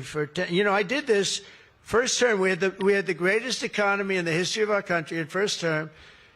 We had COVID, and we did a good job with that. That was a curse for every country in the world. It was terrible. But we had the greatest economy we ever had. But if you remember, I started the tariffs, but I held it off because it wouldn't have exactly been good at the time to tell France, you know what they were going through, you know what Spain was going through and Italy was going through, that, by the way, we're going to charge you tariffs. But I had started the process. We were going, the country was doing good, and I took in hundreds of billions of dollars from China. I put the full tariffs on China. Biden left the tariffs because he couldn't. It was too much money, but they gave so many exceptions that they were essentially meaningless. In other words, here's the tariffs, but you don't have to pay if you look at somebody the wrong way. You don't have to pay. So they didn't pay very much. But with me, they were paying hundreds of billions of dollars. And again, I have a great relationship with President Xi. I expect to be able to make a good deal with him, and I want him to make a good deal for China, but it's got to be fair. For years, they were making $500, $600, $700 billion. $700 billion, and we'd be making nothing. It was a one-sided. Honestly, we built their military. We built China's military with the money that we lost for so many years getting ripped off. So now we're going to have a fair deal. I think we're going to have a very successful meeting. Certainly, there are a lot of people that are waiting for it. Maybe it won't happen. Maybe it won't happen. Things can happen where, for instance, maybe somebody will say, I don't want to meet, it's too nasty. But it's really not nasty, it's just business, and we're going to do a good job representing you people and representing the people of our country. Unfortunately, in a craven and pointless act of partisan spite, Chuck Schumer, who I've known for a long time, and the radical left Democrats are holding the entire federal government hostage to appease the extremists in their party. And they are extreme. I mean, I've never seen anything like it. They're extreme, and you know what? We had a landslide election. We won the popular vote by a lot. We won the swing states, all 7. Remember, they said, oh, if Trump could get 3 swing states, he'd be. And, well, I didn't get 3, I got 7. We got all 7 by a lot, by record numbers. We won the Electoral College, 312 votes. They said, it's very hard for a Republican. It's harder for a Republican, although now I think we've swapped it. I think it's now harder for a Democrat, because if you see what we've done with the Hispanics, with the black workers and black men, and recently a poll came out with black men and women were doing so well. You know, they want security. They don't want to have their city destroyed. Women in Chicago, beautiful black women walking around with red MAGA hats, because they don't want to be mugged and shot and everything else. And then you see a Democrat get up and tell you how safe it is in Chicago. Do you know they've had, in a fairly short period of time, 4,000 murders? This is over a short period of time, 4,000 murders. And they had a holiday where they had 28 people killed and almost 100 shot. And then you listen to this guy, Pritzker. I've known the family for a long time. They threw him out because he was no good, and he became governor. He's got money through the family. He's got money through the family. But they threw him out. He became governor. I said, I wonder how he's going to do. It's a crime palace. It's a shame. And you know what we did in D.C. is unbelievable. You people, you can walk down the middle of the street, Senator. You can walk down. You can have your wife meet you at the restaurant, and she's not going to be accosted, shot, beat up, raped. It's unbelievable how bad it was. It was one of the worst in the country, and now it's stone cold. I don't say the word perfect, but it's pretty damn close. And, you know, they would average more than a murder a week in Washington, D.C. This is just before we got here, a murder a week. Think of that. The capital of, in my opinion, the capital of the world. They come from Iowa. They come from Indiana. They come from Florida. You call up the parents. I'm sorry, sir, your son has been shot and killed. We have no crime here now. We have no crime. And the National Guard has been unbelievable, the job. Unbelievable. And you know, it also looks better. I do a tour. I hop in that beast. I feel very safe in the beast. The windows are this thick. I hop in the beast and I tell the Secret Service, let's drive around town. I used to do that myself. I could drive myself around. I actually like that better. But now I don't think it's a good idea. But we drive around in the streets. The place is looking much, the grass is good, the fences are down, there's no tents, there's no anything. We are looking like it's just a whole new look. And the most important thing, there's no crime. And we're going to fix the roads. We have great pavers. We're going to fix the medians in between the roads, which are half of them are falling down. We're going to take some of the tiles off the bridges, the tunnels that you have. They've been up for 40 years. They're rotted. And we'll put up brand new, gorgeous white tiles like it's supposed to be. But this place is looking really good. And we haven't even started the real fixing up of the town. We're getting rid of the graffiti. You notice there's almost no graffiti anymore. A lot of that beautiful statuary marble had red graffiti all over it, had bad signs up, and it stopped. We've taken out 1,700 career people that came in through an open border. They came in through Biden's open border, and we've taken them out. The thing having to do with all of the elements in the great, big, beautiful bill, I'll tell you, it's amazing what we've done. $200 billion in costs for medical. What we've done, $50 billion for rural hospitals. And remember, no tax on tips, no tax on Social Security, no tax on... Think of all of these things that we've done. This is the biggest, this is the greatest bill. Social Security, no tax on overtime. But no tax on tips. I got that from a waitress in Nevada. I was making a speech, and I'm at one of my restaurants in the hotel I own there, and I say, how are you doing? Well, sir, it's terrible. They're taxing my tips. They're going, I wouldn't have even thought that. And I looked at it, and she said to me, sir, there should be no tax on tips. I said, say it one time more. No tax on tips. I walked outside to the press. I said, there will be no tax on tips. She was right. And we won that state by a lot. That's not a state that we win by that much, David, but we won it by a lot. So it was pretty good. But that bill is chock full of so many different things. So it was the biggest bill. I'm actually saying this to the fake news so that they maybe print it, but maybe not, because you people know. It was the biggest bill ever passed in Congress. And what we did was a little risky. We put everything into the bill, John, right? And some people were against it. They said, no, you got to do small bites. And we gave it a shot, and we got it passed. I got a call from John. He said, it was 3 o'clock in the morning. Sir, we have 4 hard no's. Could you please call him? I said, what time is it, John? It's 4 o'clock in the morning, sir. So I call up. One of you is sitting right here. I said, Jim, could I say hello to you? It's 4 o'clock in the morning, right? He said, sir, you have my vote. I said, wow. Then I called up another person. I'll use fictitious names. Doug, could I get your vote? You've got it, sir. Then I called up another one. How about Josh? Could I have your vote, Josh? Because I like Josh. And Josh, who can be very difficult, said, sir, you have my vote. His wife was screaming at him on the other side. Sir, you have my vote. But I called people, and they weren't really hard-nosed. They wanted a little attention, unfortunately, at 4 in the morning. Sometimes I like the ones that don't like the attention, but we'll take it anywhere we can. And we got it passed, right, John?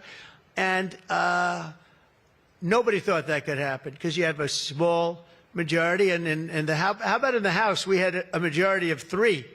We actually went down after that for a period of about 2 months. We went down to a majority in the House of 1. And I kept saying, you know, because I tell you, Mike Johnson's great. The team, these 2 teams, did you ever see 2 people more different? One's tall, one's slightly less tall. We want to be polite. They are very different people, but they're the same in terms of talent. They did the 2 guys, and they get along incredibly well. We all do. We get along great. But we passed a bill. We don't need to pass any more bills. We got everything in that bill. There's nothing else we have to put. We got the largest tax cuts in history. We got the extension of the Trump tax cuts. We got all of these things. And, you know, remember, they lie. They will look at I saw it the other day, they were talking about, I call it the great big beautiful bill, but that's what it is, the great big beautiful, the biggest bill ever passed. And what they say, they make up stories. And I saw they were interviewing a senator, and they said, well, what's wrong with their bill? He didn't know what to say, because there's nothing he could say. It covers everything. He said, death, death. It brings death. Now, if I'm a regular person and I hear that, I say, oh, that's terrible. But it's just the opposite. It brings life. It brings Medicaid, Medicare, Social Security. It secures all those things. And they just are so bad. You know, they said death. It was like death. And there's nothing about death. Theirs is death because they're going to lose Medicaid. They're going to lose Social Security. They're going to lose Medicare. All of those things are going to be gone because the whole country would be bankrupt, and you're not going to have any kind of medical insurance. So with us, it's the opposite. And it's a great bill. We don't need any more. And I want to just say from the beginning, our message has been very simple. We will not be extorted on this crazy plot of theirs. They've never done this before. Nobody has. You always vote for an extension. Chuck Schumer and the Democrats need to vote for the clean, bipartisan CR and reopen our government. It's got to be reopened right now. We're not doing that. They are the obstructionists. And the reason they're doing it is because we're doing so well. We're doing well all over the world. We're doing well with the close to $20 trillion that I just told you about. It will be that number. But even if you take it down to over 17, that's a guarantee. We're doing well with everything. Car plants are pouring back into our country. AI plants, we're leading. We're dominating China right now in AI. And I did something that I think you'd like because we have an old grid. It's a tired grid. It doesn't have the juice that you need to fire up these plants. You know, these plants will need more than double the energy we have right now for the whole country. That's how big it is. And we can't do that. There's no way we can do that. China's building right now 52 power stations. But I did something better. I'm letting everybody build their own power plant so they'll become like an electric utility in addition to AI. But if they want to build their own plant and we get their approvals within less than a month, it used to take 5 years prior to rejection. Sometimes a guy in Louisiana, they had one that took 12 years and then they got rejected. I got it approved in 2 weeks when I got into office. That was the first term. And the plant is up now, and it's been a great thing for the state.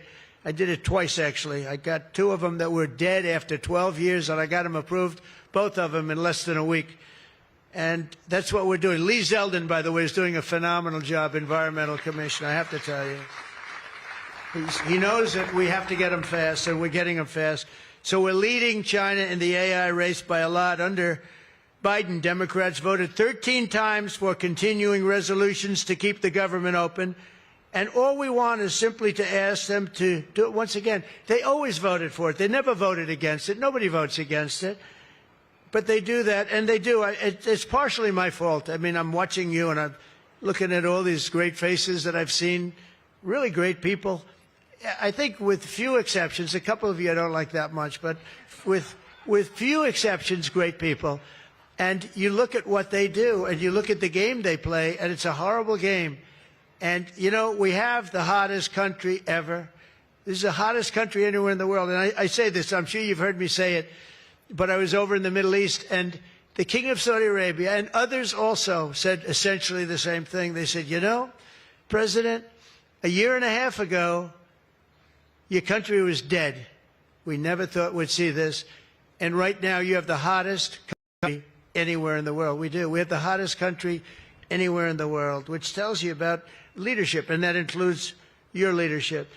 So as you know, my door is always open to anyone. It's not like that AOC. How about her, where she said, she's talking about having rebellions and everything. She said, well, my door is always open. But she's not the leader. I'm sure the leaders felt very nicely about when she said her door is open. Who the hell wants to go into her door anyway? She doesn't know what the hell she's talking about. She's the one that started. You know, I remember, I'll never forget, she never took a course on the environment. And I watched her one day, and she was on television.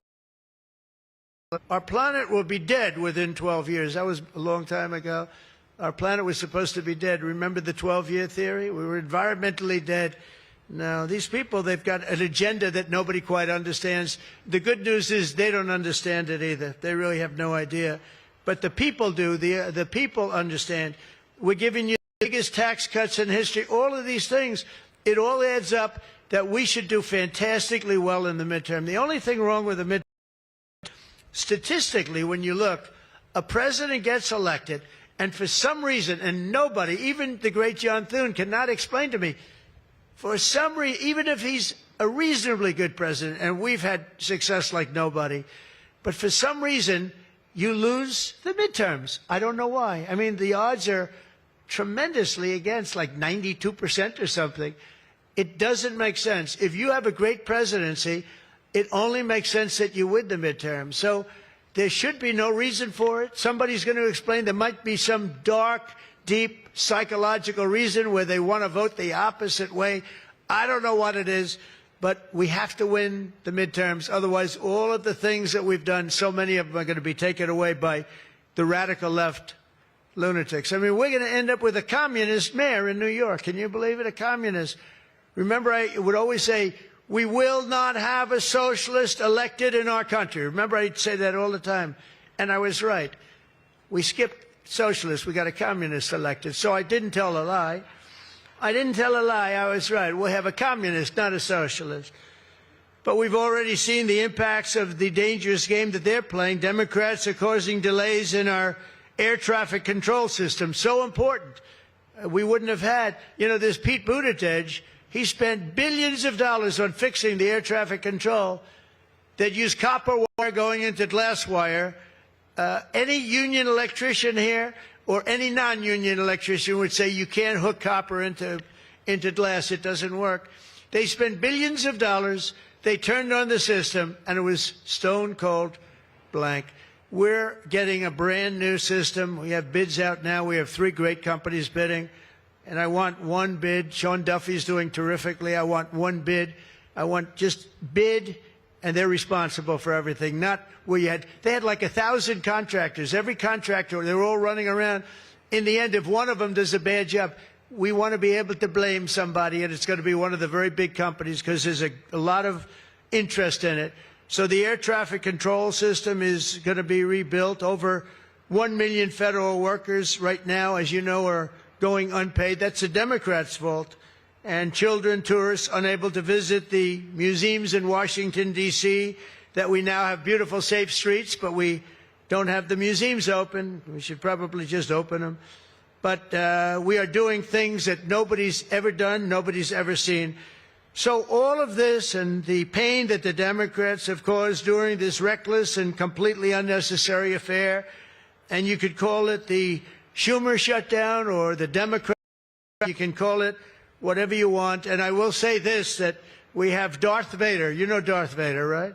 Darth Vader is a man who, I think he's sitting right. Is that Darth? Stand up, please, Darth Vader. Stand up. Does everybody know? They call him Darth Vader.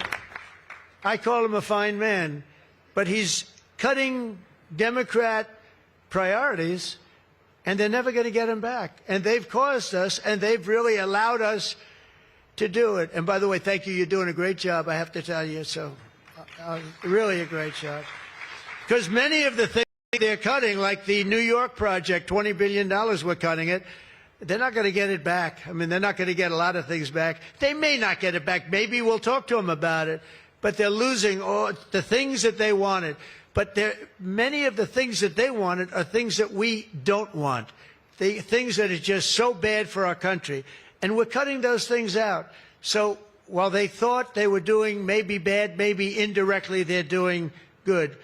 The cynical comment that they've made all over the place, and all of their cynical remarks proves beyond all doubt that Schumer is a calculating political partisan. But we knew that. But he's somebody that's in deep trouble. He's losing in all of the polls. He's even losing to AOC +3. Remember +3? What happened to the +3? Are they still around? I had one. I met when I was at the United Nations, I met the president of Somalia. And I say, I have somebody I'd like to give back to you. Thanks, we don't want her. He didn't want anything to do with her. But today I'm calling on every Senate Democrat to stop the madness, to let our country get back. In the greatest moment in the history of our country in terms of wealth, in terms of job creation, and in terms of investment coming in, these guys go on strike. It's really a shame. So I'm asking them to be smart. It's not working. They're getting killed in the polls. The public understands what they're doing. They're doing the wrong thing. And with that, I just want to say welcome to the White House. When we're finished, they do a great job. When they're finished, we're going to all come in. It'll be a little crowded, but that's okay. Into the Oval Office, we'll talk a little bit, a couple of minutes. Got some interesting things. And I think I'd like to have, if I could, John, come up and say a few words, and we can close it out. And by the way, this is an open mic. It's open to the world. I think they can hear me out on the street. If anybody wants to come up and say after John, friends, and you can speak your heart out. But we've got to get our government open, and the Democrats are trying to keep it closed. Thank you. John, please. Thank you, man. Thank you, sir. Well, Mr. President, thank you for having us. This is the fourth week of the Democrat shutdown, but we are all here today because your Republican team in the Senate is unified. This is now the longest full shutdown in history, but everybody here has voted now 11 different times to open up the government, and we are going to keep voting to open up the government, and eventually the Democrats, hopefully sooner or later, are going to come around. But, Mr. President, your agenda is the right one for this country. This is your team. We are your partners in achieving and implementing the agenda that you campaigned on and the American people voted for. And you just mentioned it has been a series of promises kept, whether it's national security, whether it's the border, whether it's the economy, taxes, regulations, energy, Trump newborn accounts, school choice. You look at what we've accomplished so far. It is a remarkable, remarkable team and a record of accomplishment that can't be matched.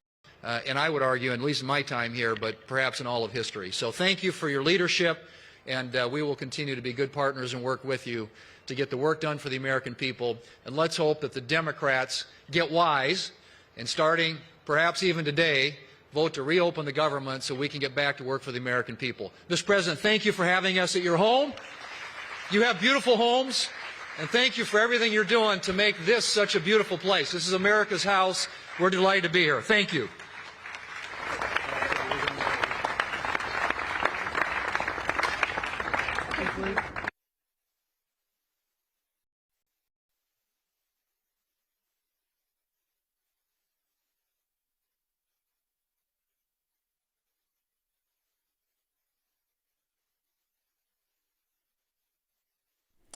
And President Trump with United States senators in the Rose Garden there, highlighting many victories, including some concluding thoughts from Senate Majority Leader John Thune as the president speaks and hosts a Rose Garden luncheon once again for Republican United States senators. As he mentioned, with all the successes over the course of this short period of time in office, less than a calendar year, that the door is always open. And of course, touching and highlighting on the renovations in the East Wing for the Grand Ballroom, but also that the food is good at the White House, and the new and improved West Wing, including the Oval Office and the 45-second walk on the colonnade with the Hall of Fame, the Wall of Fame, if you will, of the presidents of the United States. So many good viewing things to see at the White House, the People's House.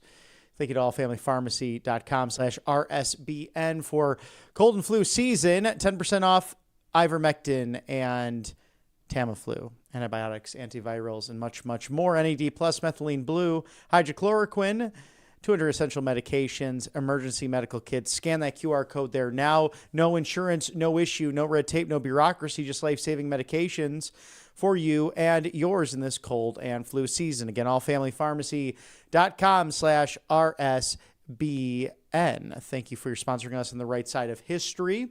Monetary Gold, its wealth, its preservation securities. Grab that complimentary presidential gold guide today. Call today. Do not delay. Ask how you can eliminate that IRA fees permanently for life. So no worry there, because I know that could be somewhat expensive as you dive into gold and silver in this bull market.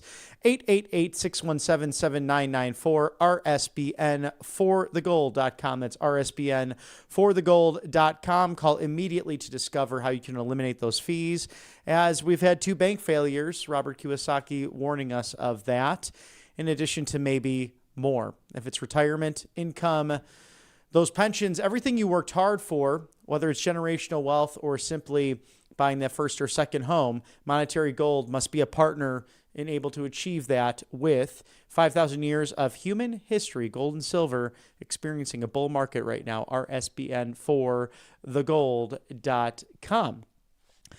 Thank you for joining us today at Right Side Broadcasting Network on just a splendid, gorgeous day in the nation's capital. Get all America First updates and exclusive offers at rsbnetwork.com/newsletter, as we will be with you this afternoon as well, with the start time of 3:30 Eastern to enjoy more coverage. So stand by this afternoon for Matthew Alvarez and more coverage of inside and outside of the Beltway.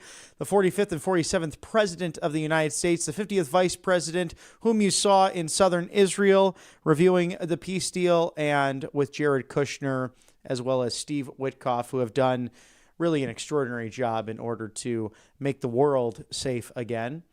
Also, the 119th Congress. This is the longest continuous shutdown, and it's really overfunding illegal alien health care because the Democrats are bending to a far left base. Chuck Schumer afraid of AOC primarying him for the United States Senate come 2028. So as we watch all of that, get all of your America First updates and exclusive offers at rsbnetwork.com/newsletter. Like, share, and subscribe, and share with your friends, as we are the leader for your live desk coverage here in the United States. For all my colleagues here at Right Side Broadcasting Network, I'm Robert McNeely. We will see you very soon. Have a blessed afternoon, and be with us again in roughly 2 hours.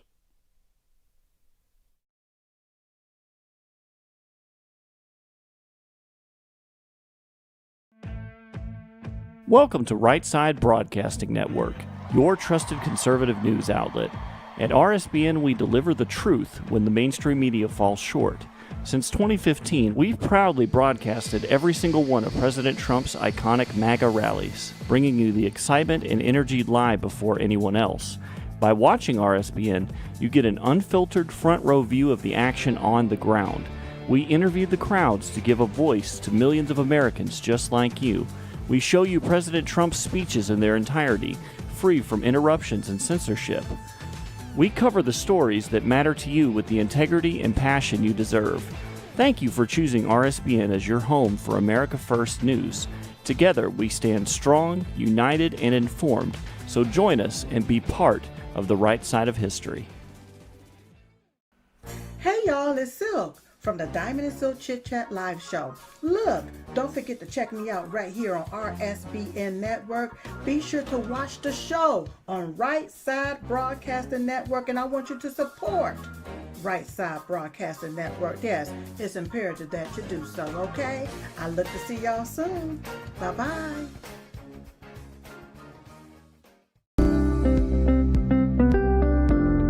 allfamilypharmacy.com/RSBN. You can scan that QR code now, RSBN10. That is the code, easy to remember, for 10% off. This is ivermectin, hydrochloroquine, antibiotics that will save you and yours from bacterial and viral infections, NAD+, and much, much more. 200 essential medications and emergency medical kits, the meds you trust delivered to your door.